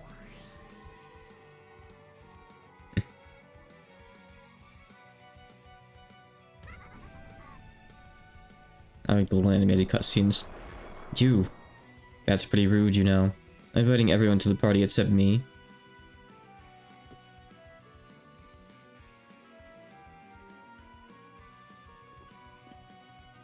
This is fucked. Why don't I get invited to the party? You even invited Erica. I don't know why it's playing, but I'm not complaining. You're Ava. The sole survivor of Arkanjima, and the Witch of the Future, the Golden and Endless Witch from 1986 to 1998. And the world of the future, if Battler couldn't sentimental illusion, is more fragile than a flake of snow on a lake. Okay, let's have some fun. Come, try to remember, all of you. Remember your endless theory making. When Ava held her hand to the heavens, light gathered there and took the form of a bottle. Yes, a bottle. A glass bottle with no label. There was no alcohol inside. Sealed within it was a fragment that let off a pale, sinister light. But Battler, this is bad. She must not smash that bottle. She smashed that bottle. Okay, it's showtime. Golden Nocturne didn't last long. The bottle was slammed against the floor and smashed to pieces. As soon as the fragment within it touched the outside air, it flashed away and burst. I don't recognize this song. I think this one's new. At first, it seemed that nothing had happened. However, Ava grinned at them before becoming a cloud of butterflies and vanishing. At some point, Brinkistal must have vanished as well. What did she do? It was probably a fragment she brought back with her from the world of the future. Perhaps we could call it the contents of the cat box in the future. What does all this mean? That's what I'd like to know. What does all this mean? What? At that moment, they heard a thundering roar. It was as though large chunks of hail started falling everywhere. An earthquake accompanied that noise, and the whole mansion creaked. Dust began to fall from the ceiling. At the same time, it seemed as though the curtain-covered window glowed with a pale light. But what on earth is going on? Kitty, look outside. What the hell is that? Everyone rushed to the window in response to her voice. Of course, Battler and Beato went too. Then they drew the curtains, looked at the scene outside, and went stunned into silence. How beautiful. Kenzo's words echoed the first impression felt by all who looked out at the scene beyond the windows. Not all beauty is benign. They always say that beauty has thorns, nyeh. Though everyone found the scene beautiful, they all sensed impending misfortune from it. Outside the window, countless small objects, pale glowing fragments of crystals, lay strewn about everywhere like fallen hail. No, I think his eyes were always that color. What are they? Yellow, I think? They're like bright yellow? I think. I'm bad at eye colors. Well, the UI changed. Oh, it's okay.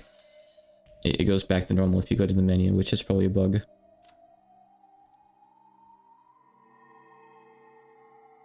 Willy. Where's Willy here? I don't know, there's too many characters and too many...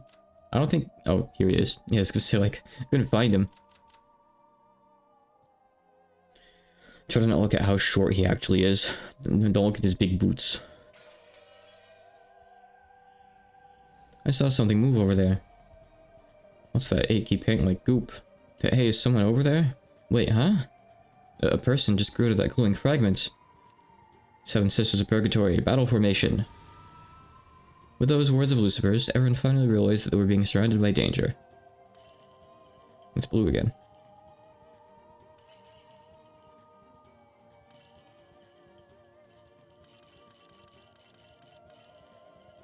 One by one, the countless fragments shook and burst, and large, dark bodies rose up from inside each. No, this is not the final fight scene. There's more fight scenes. They were giants with go-aheads. He doesn't even know about the pirate scene. He has no idea.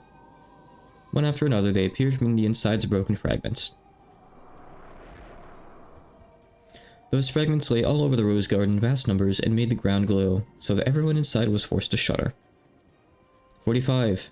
Wide area surveillance.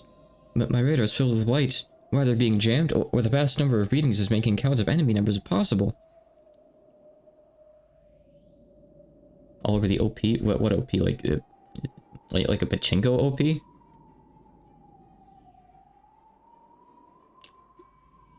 I assume. Even as she said this, the glowing rose garden outside the window was being filled with giant goats. The fragments carrying the goats weren't just in the rose garden. They were spread evenly across the entire island. Not just the rose garden, but the entire area around the mansion was being covered with goats by now. Oh, the fighting game. Oh, really? Huh. Weird. Allow us to speak. We're screwed. Know that we are completely screwed. Yeah, we noticed. Rudolph's first line today. Hehehe. What will you do now, Battler? Only one thing to do with uninvited guests. Let's chase them off. Who are these people? I'm guessing these aren't your minions, right, Beato? Delanar's here, I'm pretty sure. She spoke earlier. She, like, had one line. And it ended with Burn Castell in all caps. I remember that. I remember saying Burn Castell at the end of the line. The goat forms they hold are probably just imitations of the pieces on this game board. They aren't Reach's or Leah's minions. This is something worse. Yeah, see? I see. So they are manifestations of message bottles. Message bottles? The ones Beato made? Not quite. These are fragments of what people in the future have imagined. Now, each one of the bottles is a game theory episode. Man, imagine if MatPat got on Umineko while it was still releasing and made game theory videos for Umineko. I want to be in that alternate universe and I want to see those. Even if it is game theory and it's kind of hammy at the end of the day, it's still pretty entertaining. I don't dislike MatPat stuff at all. I think that'd be cool. I just want more people to acknowledge Umineko.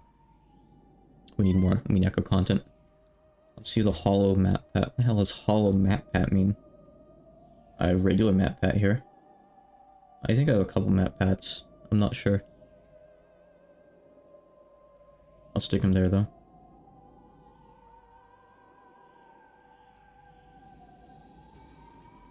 It's a Hollow Knight reference. I see. Empty vessel MatPat. Endless possibilities are hidden within the cat box. Because of that, those outside the cat box can imagine the insides to be any one of an infinite number of things. It would seem those endless delusions are the true form of these creatures. Well, what will those goats do to us, I wonder? It doesn't look like they're here to give us a handshake and a pat on the back. Those people, those lowlifes making up and passing around stories, imagining the tragedies that might have unfolded around us on this island.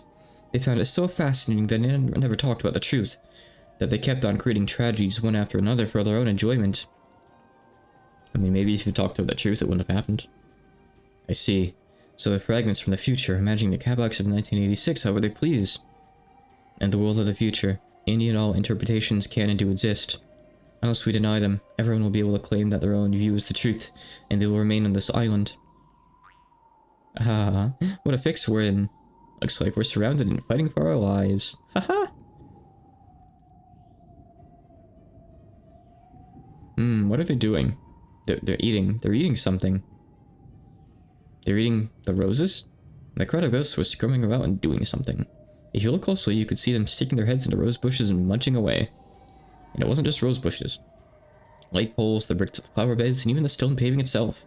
They were biting all of it, almost as if they were trying to eat up the whole island.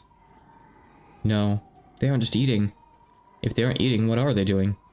That is not eating. They are eroding it, shaving away at the edges of the game board itself.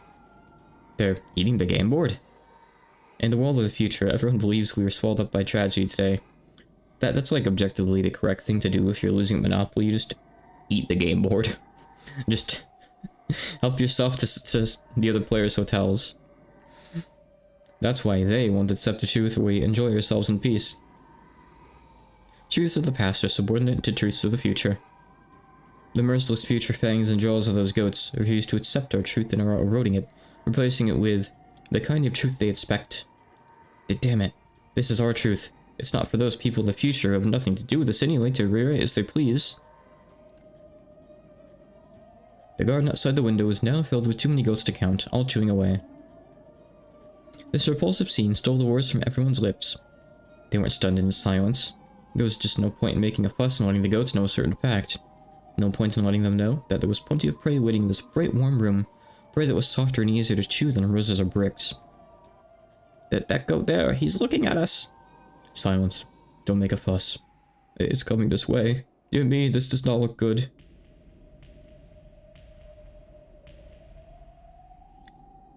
They saw one of the newly born goats' heads slowly turn towards their window. There was already a huge swarm of them in the garden, so it was no surprise that, when one of them looked around for new prey, it would see the light from this window. Its immense, eerie body slowly approached. As it grew closer, they could finally see it clearly. The eyes blazed, despite being cold, ruthless, and reptilian. Those cruel fangs and jaws could tear apart and crush anything. Any fangs that could chew through a brick would hardly have a problem chewing through humans. Its massive body had to be taller than the windows themselves, and it was lumbering towards this window.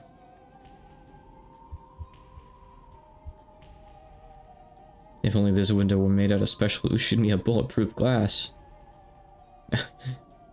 I doubt even bulletproof glass would stop that thing. Wow, it's coming, it's running toward us.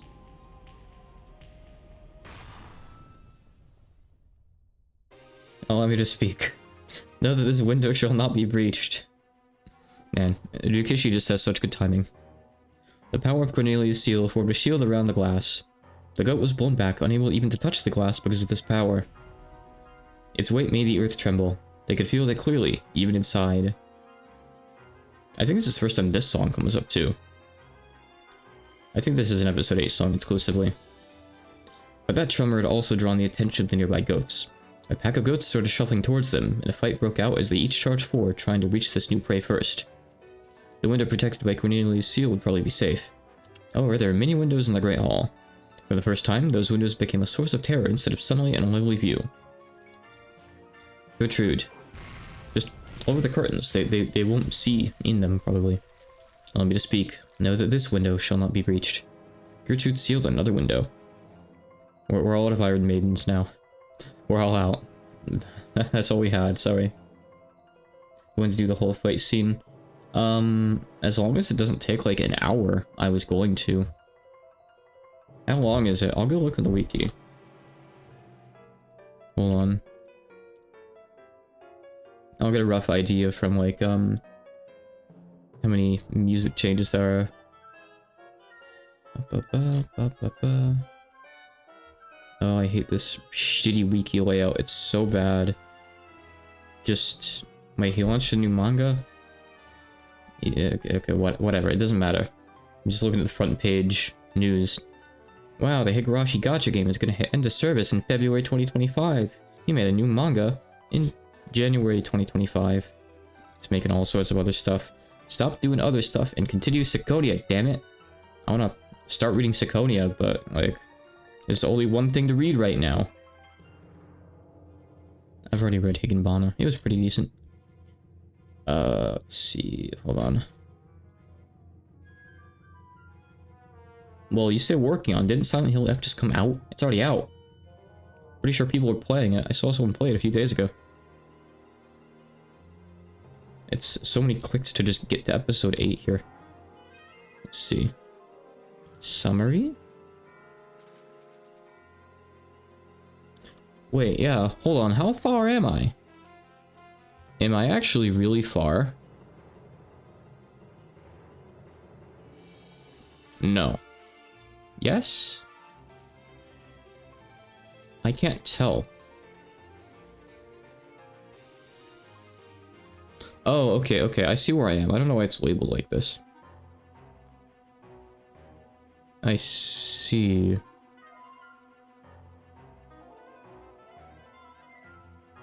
What song is this? Is this The Executioner? No, this is the first and the last? I'm not sure. But yeah, I can keep on going for now. Okay. Gertrude sealed another window. The goats trying to break in through that one were thrown back. But at the same time, they heard the crash of yet another window being smashed. Scattering fragments of glass everywhere, the massive goats broke through the window frame and entered the building. Go to seal the window. Wah! Just stay back. Everyone stay back. Cows can fight one goat, it's okay. On the first twilight, the sticks chosen by the key. Those words really were coming from the goat's mouth, along with a steaming foul breath. However, it didn't get a chance to say anymore. Forehead, neck, shoulder, chest, side, gut, knee. The stakes of the seven sisters buried themselves in deep, one after another. What rough, unappetizing flesh for piercing. I'd hate to have to gobble up any more of this. The other windows shattered one after another, and several goats squeezed their way into the window frames. Their mouths were still stuffed with the bricks they had just been snacking on. Each time they chewed, it made a ghastly sound like bones being crushed. We will repel them. Chester troops prepared for close-range combat. I mean, the Chester should be pretty damn strong, honestly. They should be okay. Stop. You start firing away, and we'll all have the other goats coming to join the party. True. Let's fall back to the second floor.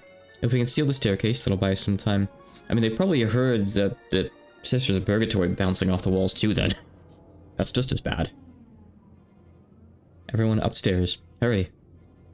After sniffing noisily as though scanning the smells around them, the goats started chewing on whatever chairs, tables, or curtains were close by. The goats would chew anything to bits as long as it was near them. If the others were careful not to attract the goats' attention, they would be able to escape from this place. The humans ran up ahead to the second floor, while the illusions, who were used to fighting, guarded the rear.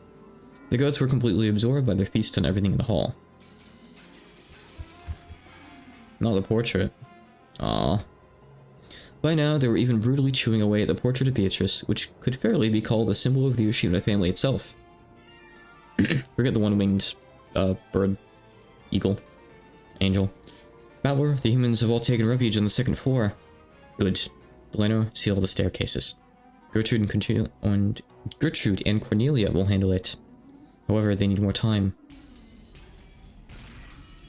All over the mansion, there were loud beating sounds that might be called knocks and the sound of shattering glass. Well now, ladies and gentlemen, it's time for work. I'm going to loop the song. Seven Sisters of Purgatory right here. Let's go, you lowlifes. Tonight, it's all you can eat. Chester troops, halt all external tasks. Cancel automatic updates, accept no data, take no prisoners. Disable Windows Update. Iron Maiden of the 7th District. By the Territory Lord's order, carry out your duty. All in hand. Lynn, you're in the way. Go up to the second floor. You can't actually do anything. But Will, leave this to us and go. You have your own job to do. What's Regalia gonna do? Make more big towers?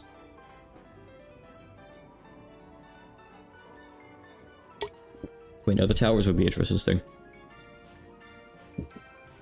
Protect your family. I understand. Everyone stay safe. The mansion was filled with the sounds of knocking, crushing, stuffy nose, smashing and chewing. The goats on the wave of destruction was drawing steadily closer. That should be were. The goats... Yeah, because we have a plural there, that should be goats. The goats in the wave of destruction were drawing steadily closer. I'm not crazy, right? Lord Battler, Gertrude and Cornelia finished sealing the other staircases. The Lord's staircase here is the only one that remains. Yeah, the staircases are tiny, so they went fast. On the other hand, the staircase is huge. Looks like you'll have your hands full buying time. If we had Erica, we'd have her tape. We don't have Erica, though. She's late. Or rather, she's probably on the enemy side anyway. And the Delta spoke as though it was someone else's problem. It only took a glance at her face to see that she had no intention of lending a hand. I'm gonna blow my nose.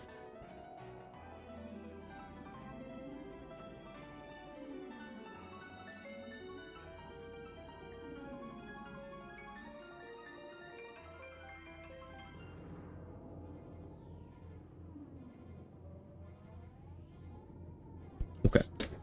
Even so, Beato didn't scold her. This was a game between Battler and Angie, and the Delta was only a theater-goer who had been invited. Don't think badly of me. Even I'd die if I was torn apart by nothingness. Sorry, but I think I'll stick to being an observer. That's what you've always been. Though it is a shame we can't ask you for your help.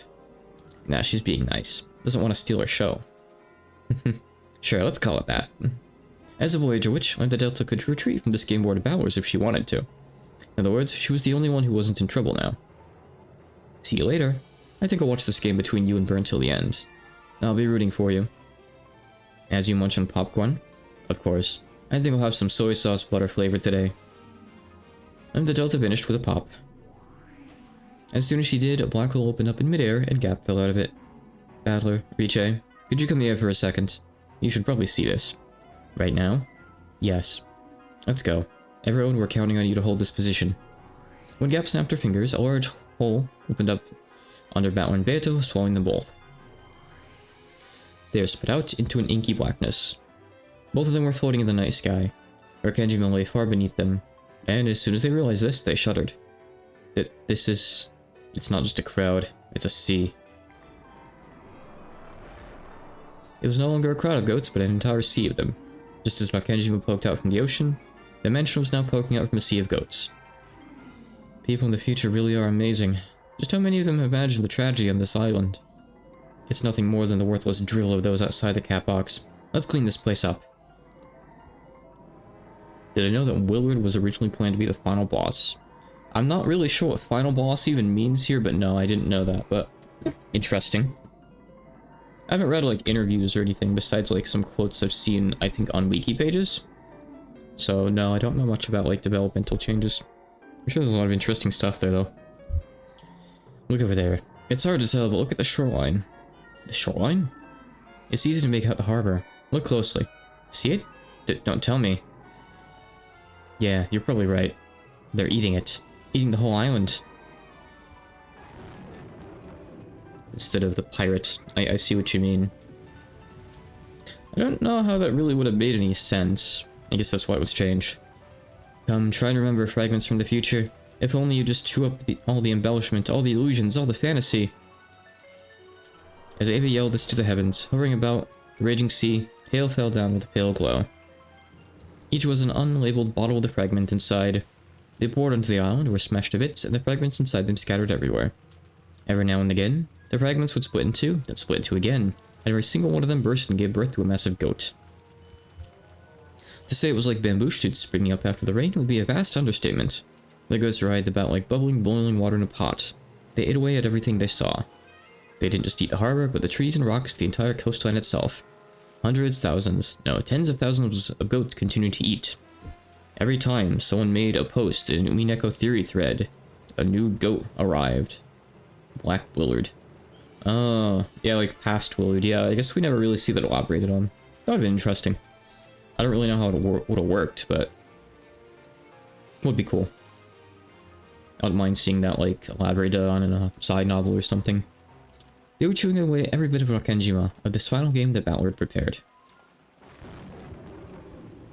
Ah, too bad Battler couldn't. The future wants a tragedy in this island. Even Angie wants the truth. Don't worry, we'll chew up all the embellishment, illusions, and fantasy for you. This is a pretty long song, but it's looped a few times. By now, Battler and the others had to admit it. The future wanted a tragedy. Even if the truth of this island had been a gentle, peaceful thing. The future didn't want that. The truth they wanted was painting with the past. The past is such a fragile thing. Even the cat box is being chewed apart. Just who are these people? Are they really so determined to plunge us into a tragedy? That's all I wanted to show you. Hope this helps a bit when you're making strategic decisions. Yeah, thanks. Now I feel like crap. Then let's go to the study next, if you don't mind. Goldsmith wants to talk to you. Gap snapped her fingers, and another black hole swallowed them up and spat them out in the study. Ow. Gap, if you're gonna drop me, at least do it on bed. Grandfather, we're in trouble. There's absolutely nowhere left to go. I know. And even waiting out the storm from here is not an option. Runabe and the others should be able to buy us some time, but that's all. Super Mario RPG music. If they just hold up in the mansion, it would only be a matter of time before the swarm of goats got them. Trying to repel a few of the goats barging into the mansion would be like using a cup to bail water from a boat with a hole in it. We can fight defensively for a while, but it's only a matter of time. We need to think of something while we fight. Can we escape? Where to? Is there any way for us to leave the game board? The outside of the game board is beyond the range of our territory. Only a Voyager Witch could leave. Only Burn Castell and the Delta could do it. However, there was no way Bernkastel would help, even when the Delta had already announced that she would be an observer instead of lending a hand. So there's nowhere left to run. No, there is just one place. Where? The Golden Land. I see. Is that our only option now? Indeed. The Golden Land is the most impenetrable place on this game board. If we wish to escape, it's that or nothing. These things are eating the cat box itself. For all we know, they might start chewing away at the Golden Land itself at any moment. What should we do, Battler? No point thinking about it. We're retreating. If we take too long to make a decision, even that road will be closed to us. Evacuate everyone. How can we open the door to the Golden Land? I just have to open it. However, an immense wave of the anti-magic toxin is emanating from that crowd of goats. It will take some time to open the door. So we've only got to protect the study with our lives until the door is open. Just have to keep doing what we've been doing. There's one more problem. The door to the Golden Land cannot be shut unless two people close it from the outside. The door to darkness. Two from the outside? What do you mean? As soon as he said this, Battler realized. But we have gaps. Isn't that enough? Rolling my eyes. This must be the result of some agreement made between the three witches who are one. Normally there's no need to go to the trouble of shutting the door, but it won't be so easy this time. Only you and Beato could fulfill the role of shutting the door. Me as the Territorial Lord and Beato. Yeah, it sounds like the safest choice. Indeed. If it's just the two of us, we might even be able to protect ourselves. Okay, open the door. Beato waved her pipe, leaving a golden trail behind as she sliced the air vertically, and the UI became buggy and gold. Then the gap of the door to the Golden Land appeared. It looked like nothing more than a thin golden string hanging from the ceiling. If you looked closely, you could see that the string was getting thicker very slowly. The door to the Golden Land certainly was opening, but so slowly that you couldn't even tell if you weren't careful. At this rate, it would probably take quite some time before it grew enough to let a person through. Grandfather, Cap, we'll need you to be our inner line of defense. Yes, there may be goats climbing up the outer walls. Very well. My rifle hungers for some prey. I want to see Kinzo with a gun. Understood. It'll be fun dropping those things into the abyss.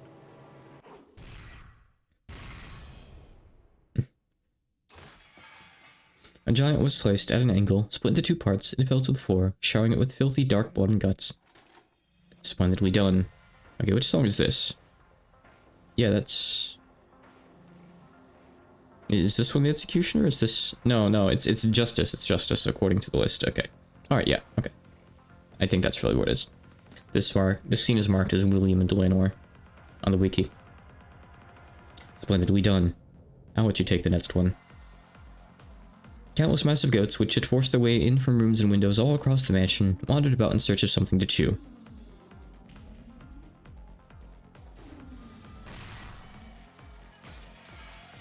Several of the goats noticed the group of people huddled around the staircase and lumbered closer, but they were pulverized by merciless attacks. One of A's shields easily halted the charging goats, and Virgilia's magic spears were pitting the giants against the walls. Delanor's and Will's blades were also slicing easily through goats. The pinpoint strikes of the Seven Sisters of Purgatory could pierce the vitals of and finish off any opponent, no matter how large. The Chester sisters were holding their own too. I thought they weren't going to use their guns because they'd be too noisy. They'd blasted enough ghosts to bits with one shot from the high-caliber firearms that you couldn't count the kills with both hands. Given a limited number of opponents, they were more than a match for these goats. However, they weren't just up against a crowd but an entire ocean, and they have no AoE damage. Bad team comp, guys. It was like a pebble trying to face the approaching waves of a stormy sea.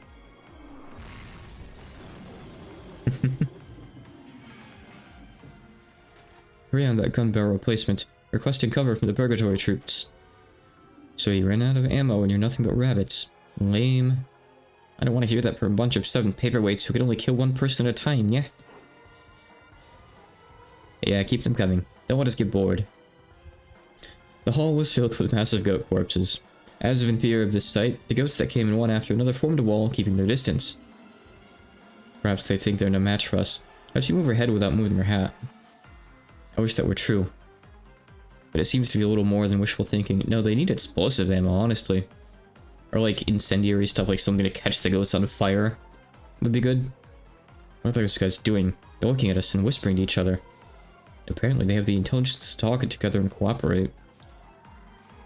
The goats surrounded them at a distance, whispering. Then they nodded at each other as though deciding something, and the whole group stirred. What are they doing? It almost looks like they're lining up in a different order. The enemy is changing its formation. It appears that the individuals with greater destructive power are being gathered in the front lines. So what? Let's go. Yes, One-sama. Wait, something's wrong. Lucifer took aim at one of them, going for its forehead. The other 6 sisters followed her lead, trying to pierce the vital organs all over the creature's body. However, there was no sound of pierced flesh. The 7 sisters of Purgatory were knocked back, unable to cause even the smallest wound. What? What just happened? Those guys are talking about something. The goats kept whispering the same thing, over and over, as they slowly approached the 7 sisters. All of them whispered unanimously. All fantasy is fictional. The 7 sisters of Purgatory are illusions, personifying sticks for ceremonial sacrifices. They're actually paperweights. They're actually paperweights. As they whispered curses that denied the 7 sisters' existence, the goats lumbered closer. Get back, Purgatory troops. We'll cover you. Just cover your ears. It's time you learned a lesson, goats.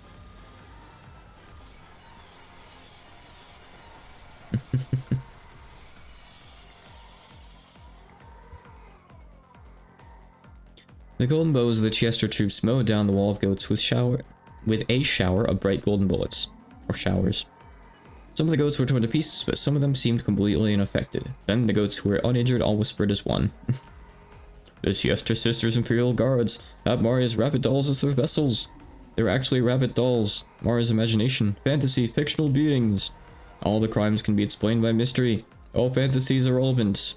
I mean, they're the dolls, but they're also the guns. It's weird. It's not really... It doesn't make much sense.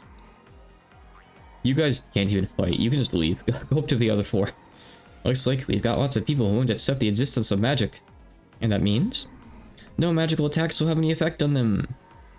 Does that mean all of our attacks will be completely useless? Just give Goda a gun. Mendos 9, yeah. If they don't accept that we exist, our attacks can't hurt them, yeah. Is that possible? We'll have to test it. Whenever he stepped forward, stamped on the floor twice, and a red barrier rose up in front of him. The crowd of goats dashed into it with a terrifying force.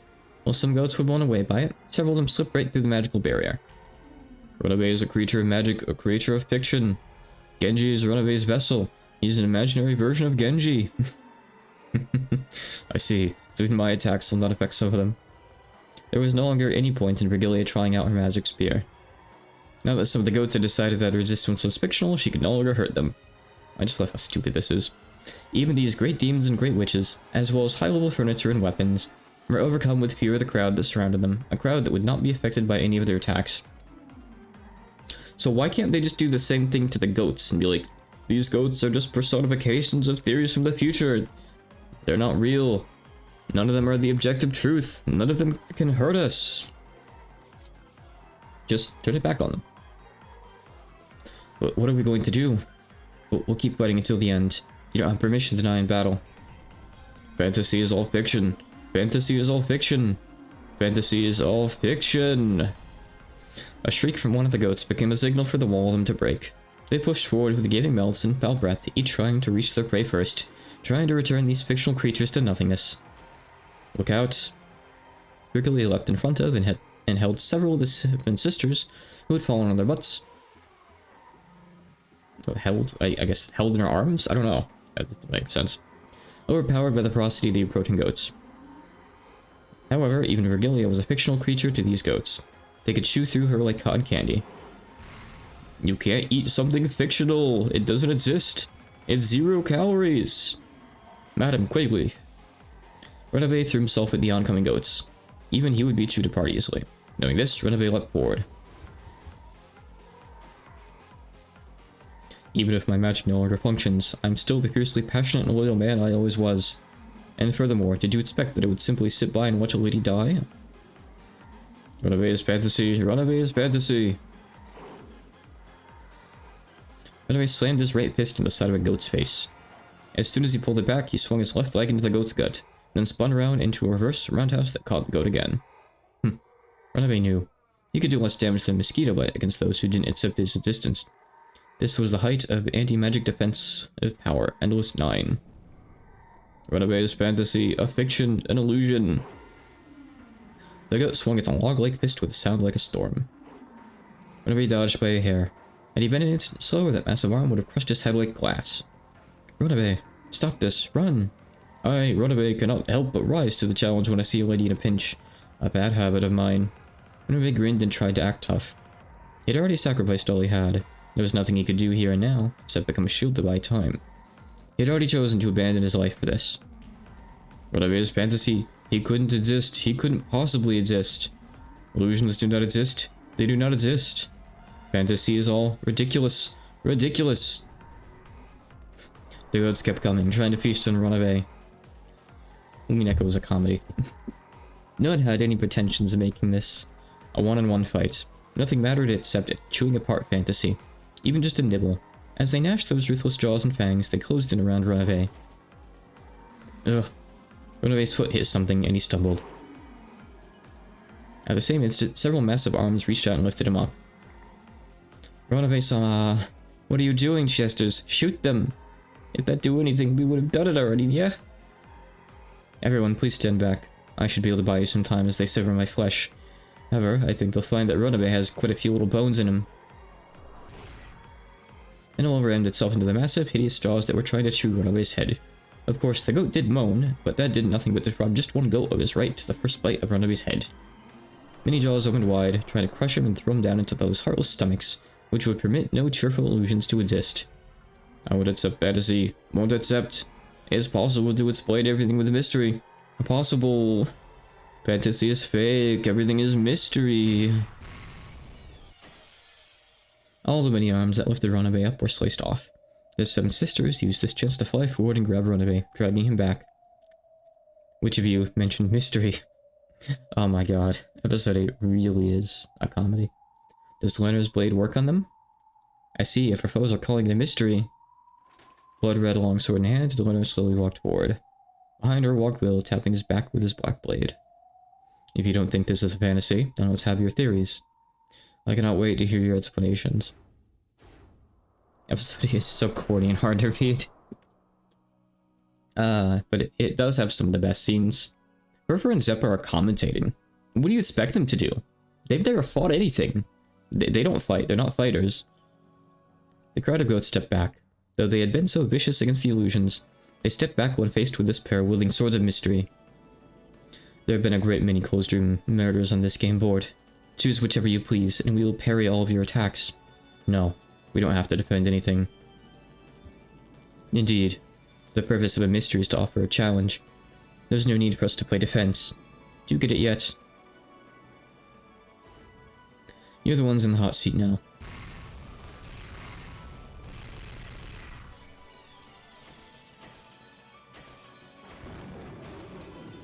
Blue Truth cut the goats apart. That Blue Truth dwelt within each and every one of the riddles from Beato's games so far. What about the closed room with the chain? First game, second Twilight. What about the closed room with the chapel? Second game, first Twilight. What about the trick to killing Nanjo? Third game, ninth Twilight. There was no end to the blades.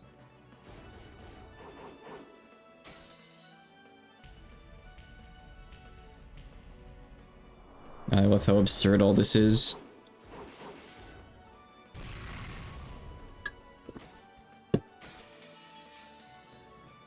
The classic portraits just make it all the better. The countless riddles Beatrice had left behind became blades, challenges that tore the goats apart. If they wanted to deny fantasy, they would have to make a counter-argument. They would have to deal with every single trick as a mystery. I bet Joseph Anderson was like losing his shit during this segment. However, while most of the goats called themselves anti-fantasy, they hadn't thought up any answers for the mystery. I'm still gonna eventually get watching his VODs. Though every now and then, goats with answers did appear. So someone outside the Yoshimura family was hiding in the islands, and... Noxus first, it is forbidden for the culprit to be anyone not mentioned in the early parts of the story.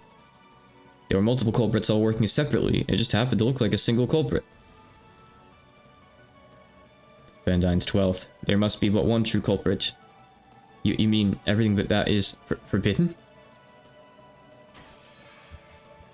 Boring, right? To have a genre like that. Personally, I think mystery should be more flexible. The 10 Nox commandments and the 20 Van Dyne rules are behind the times. You're just insulting them now. The definition of the mystery genre should change with the era. Danganronpa. Danganronpa. And now they get uppity. Perhaps we are behind the times. In that case, let's see if you have any theories that can satisfy us. Come. The whole crowd of goats charged them. In their fangs, each of them carried theories to crush Beato's closed rooms. The bodies of these goats differed from those who had become corpses so easily. They had mystery-style answers to several closed rooms, so it would take several blade hits to give them a fatal wound. However, Beato had left many blades behind. All of them were exceedingly sharp, so the pair of inquisitors didn't think this would be a desperate battle. This is mystery. The goal is to use all your imagination and knowledge to challenge each of the riddles head-on. Doing so is the greatest pleasure of the mystery genre. So they laughed. Both Will and Delanor laughed. With smiles of admiration at the theories the goats had put everything they had into, they counted with blades from all the closed rooms.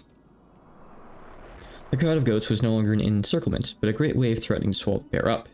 And yet, their pair repelled the enemy without giving an inch. Yeah, this is probably the only time. It's cool. Episode 8. Parts like this, honestly, feel like they're fan fiction. But not in a bad way. They resisted firmly, cutting through the wave of wailing goats. It was like an ice-breaking ship knocking a path through a frozen sea. They entered the closed room through a hidden passage that no one else could use, and... Nox's third, it is forbidden for hidden passages to exist. After the hidden passage was used, it was welded shut and became unusable, so no hidden passages existed at the time of the inspection. Smart. But no. Nox's eighth, it is forbidden for the case to be resolved with clues that are not presented. These are all fake murders, so no one is actually dead, so all closed rooms were constructed by the so-called victims.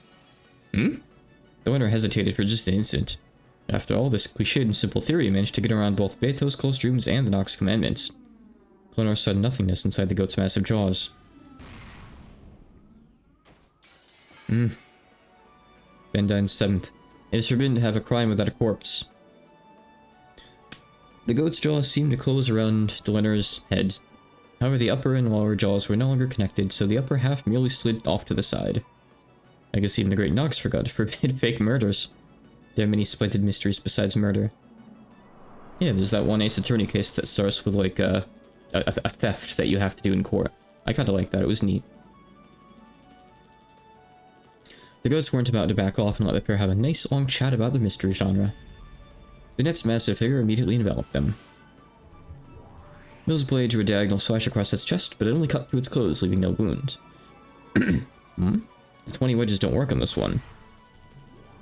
The winner also hit it with a longsword, but still, it just cut its clothes without leaving a mark on its body. Could this goat have a theory that doesn't violate Nox or Van Dyne?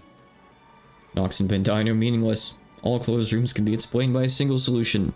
After all, in an attempt to stop the goat from saying any more, Will and Eleanor hit it with blades from every closed room, as well as stakes from the 10 Commandments and the 20 Rules. But none of them had any effect. Slowly, the goat clenched its massive fists together and raised them up high. After all... Will... With a roar, Will slammed into the giant goat with his body. Though its massive bulk bent back slightly, Will was still leaping into a death trap. However, if he hadn't done so, he wouldn't have been able to protect Delanor. The goat grabbed Will. It lifted him up and held him in the air. It was like a little kid showing off his favorite toy and waving it around. Let's hear your theory. If I'm to hear a great theory before I die, it'll be a fitting end for a right. Van Dyne and Nox are useless for making theories. Yeah. The goat's massive hands closed on Will like a vice. All the bones in Will's body were creaking. Let's hear your theory. Gah. There's no need for a theory. What? After all, making theories for any of Beatrice's games is a waste of time. What do you mean? This isn't an orthodox mystery, so thinking about it is just a waste of time. I won't accept Beatrice's game as a mystery. There are no answers to the tricks. It's all just an illusion. But illusion's not real, I thought. Thinking is just a waste of time.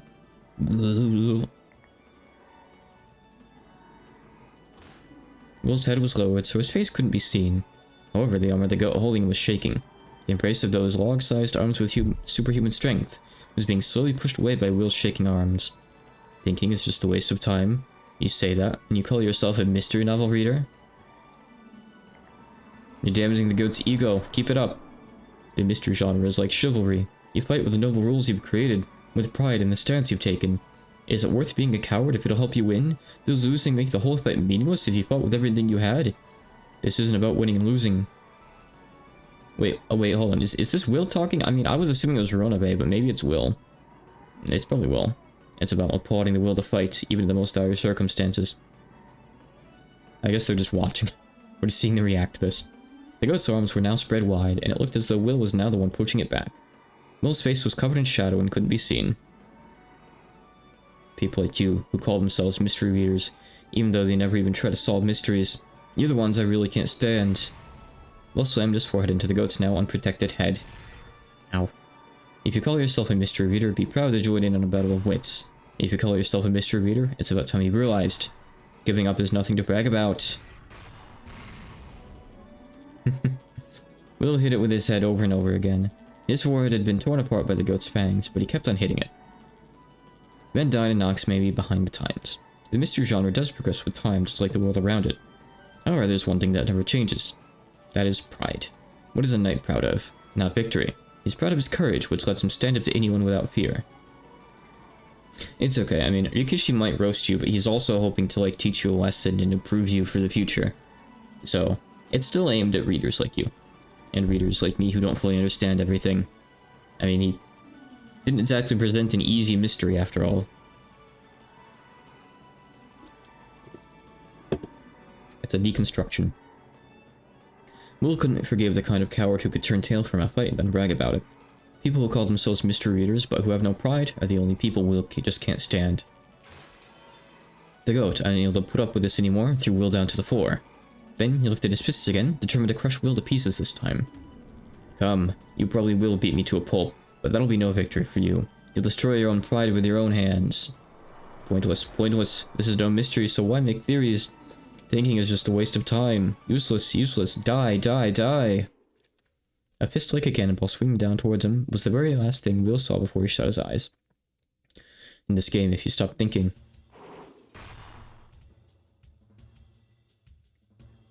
Hi, Battler.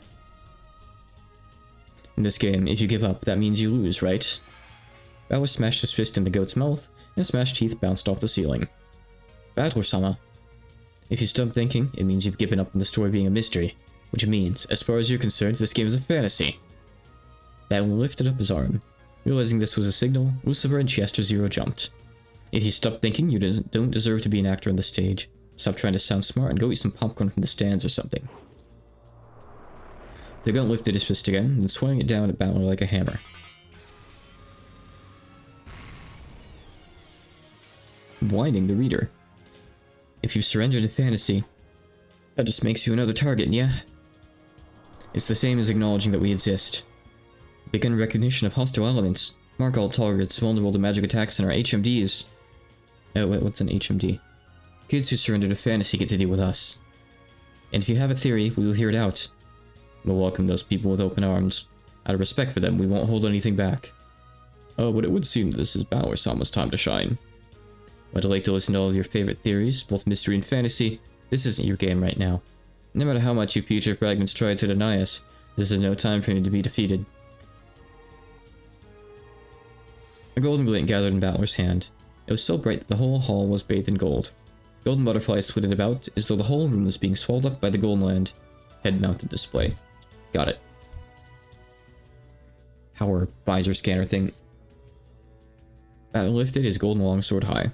We've played a challenge, be it those game is a mystery or a fantasy. I welcome it, but I'm not going to let you deny this final game of mine. Feel the shame of your indiscretion, of impugning? Impugning? I don't know this word. Of impugning the honor of those who have passed away. A slice of the golden longsword flooded the hall with a sea of golden light.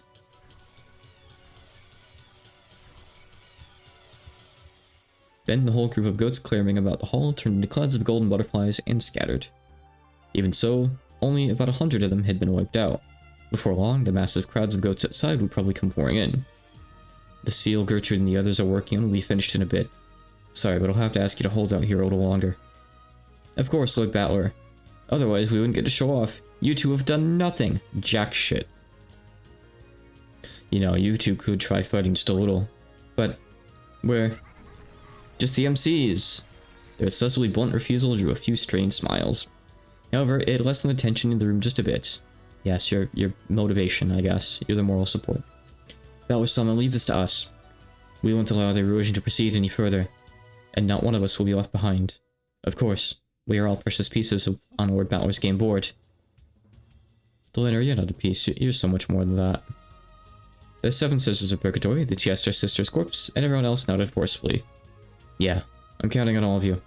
We'll definitely protect this final game I made for Angie. Even if she doesn't want it. Let's see here. Jeez, there's still a couple more scenes left in this scene. Alright, hold on. I should go pee one more time before we continue. This is gonna still be a bit longer.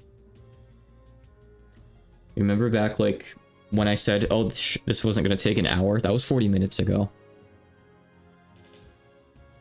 I'll be right back.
Okay.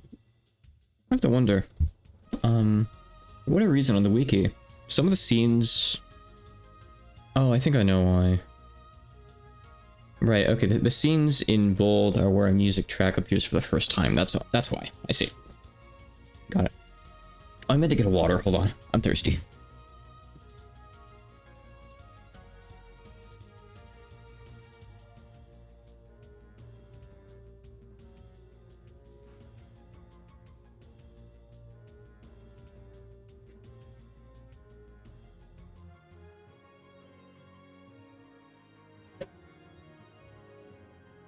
You will have a new track coming up soon. Or rather, in a range of an old track, I guess. Okay. Alright. They're managing to hold their ground down below. The door to the Golden Line continues to open slowly. It will still take some time, though. That's right. We'd better start buying some time ourselves. The sea of goats that covered the ground below them was jostling about more and more. By now, even the sea surrounding the island had disappeared. The horizon was gone, and the chewed-up island was now floating on an eerie emptiness like space. The ghosts that floated the edges of Rakenjima seemed to be spilling off the sides. Looks like that's it for this game board. As long as there's a game master in pieces, the game board can always be laid out again. As long as you have 2 people together, you can create any sort of game. You guys are gonna be sealed outside though, so I don't know about that. True. Where on earth is Angie? Why did you hide that? That's right, the chapel. What's happened to the chapel? It's still there. The chapel looked like a white building floating in the pitch black sea of goats. Yes, this was strange. There's no way those goats, who consumed everything, would go out of their way to avoid just the chapel. That's where Angie is. My neck hurts. Ugh.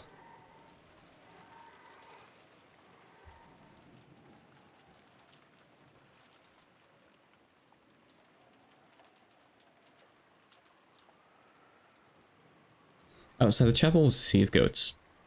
Very soon, the earth around the chapel would be eaten away, and it would probably end up floating on nothingness. The rampage of the goats, as they devoured everything and recited the tragedies they'd imagined, was truly making a lot of noise. However, none of that reached inside the chapel.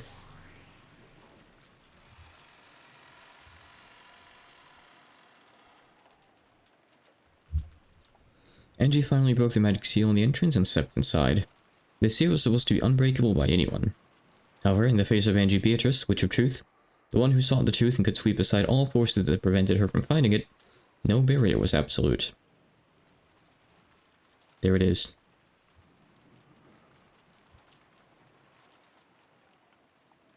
Yeah, I'm just double checking like in the thing here. I'm quite sure I'm correct with where I am here. In the scene. There should be 2 more songs left, then this scene is over. A single book, tightly locked, rested on the altar. It was the hidden diary that Ushirame Eva had continued to write in, even in her later years. The Book of the Single Truth. It was the one Featherine had shown her in the world of 1998. This time, I have the key. I gripped the gold key that sat in my pocket, the key Onichan gave me. As I approached the altar, I saw that the Book of the Single Truth was wrapped in a strange bending of the light. So this is that seal of the Game Master that Brinkistel talked about. The Book of the Single Truth was sealed in something like a crystal. It was a seal made by the Game Master's authority. This was on a different level than the breakable magic seal in the chapel door. No matter how Angie used her power as a Witch of Truth, this couldn't be broken by anyone except the Game Master. However, this time, Battler wasn't the only Game Master. So sorry, Oni-chan. Brinkistel is a Game Master too. But, what? I just need to take this to her and have her break the seal. Angie slowly approached the altar. Will Angie really do as you say? This is my little sister we're talking about. So yeah, probably not. Then what will we do? Looks like we've got nothing to go on but brute force.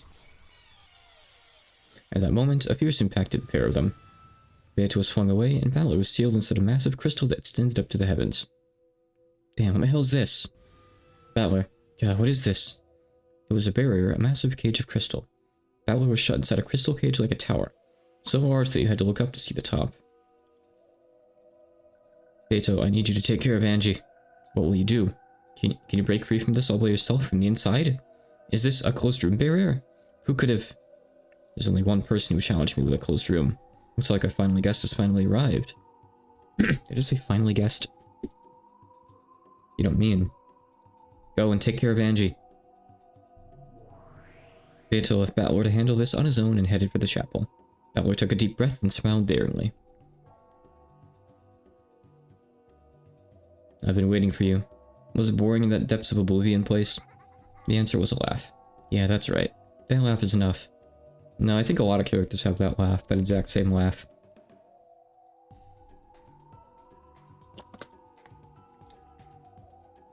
Looks like you're doing well. It wasn't boring. After all, I believed. I'll bet you did. I believed too.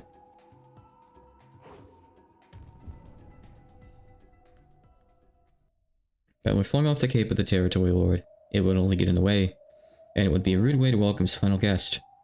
Those dark depths were the perfect place to think of mysteries I could fight you with when we met again. So this crystal cage is the ring for a duel. A chain death match with nowhere to run.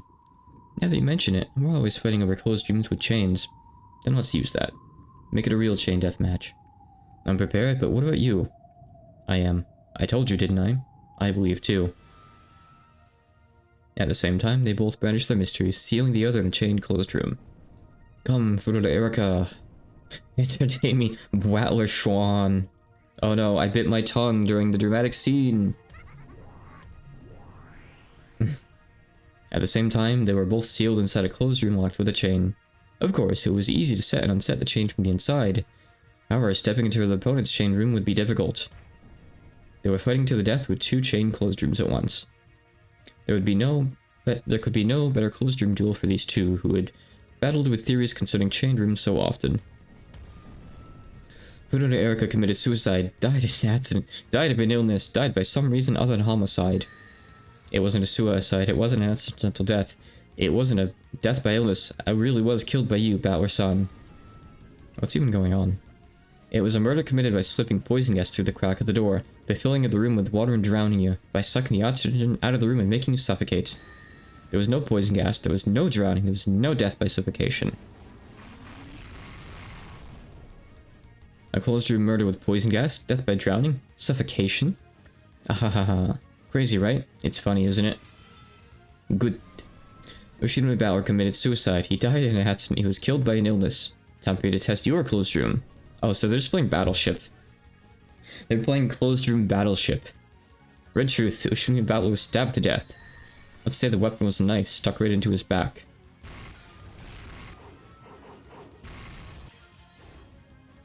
Good. Nothing beats a classic closed room. Then why don't you try it too? I'll take that challenge with the red truth. Erica was stabbed to death. The weapon was a knife stuck right in her back. Interesting. I'll tear your closed room to bits. I hid in the closet. I put the knife on the bed, face up. I stuck it in. I opened the closet door crack and said, boo, and you fell over onto the knife and died. That probably counts as murder, right? Like, incidental murder?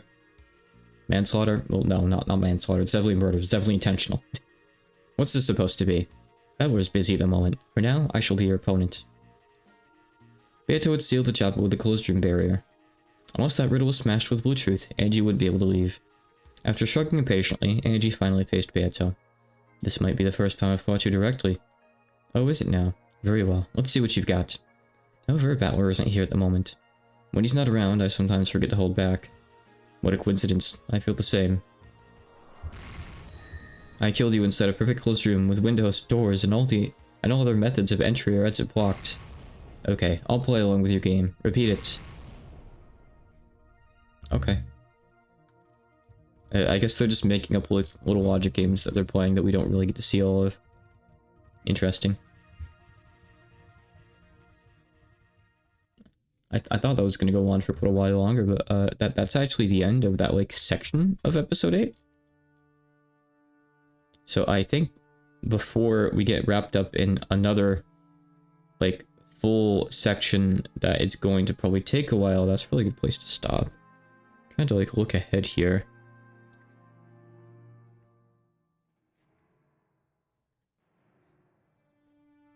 Okay, so I see. We still have quite a lot left in episode 8. Yeah, we're not even to the pirate scene. There's a lot left before that, too. So yeah, that's definitely a good place to stop there. I don't know why I still have this save, but I guess I'll leave it there. It's whatever. Okay, then. That'll do for today.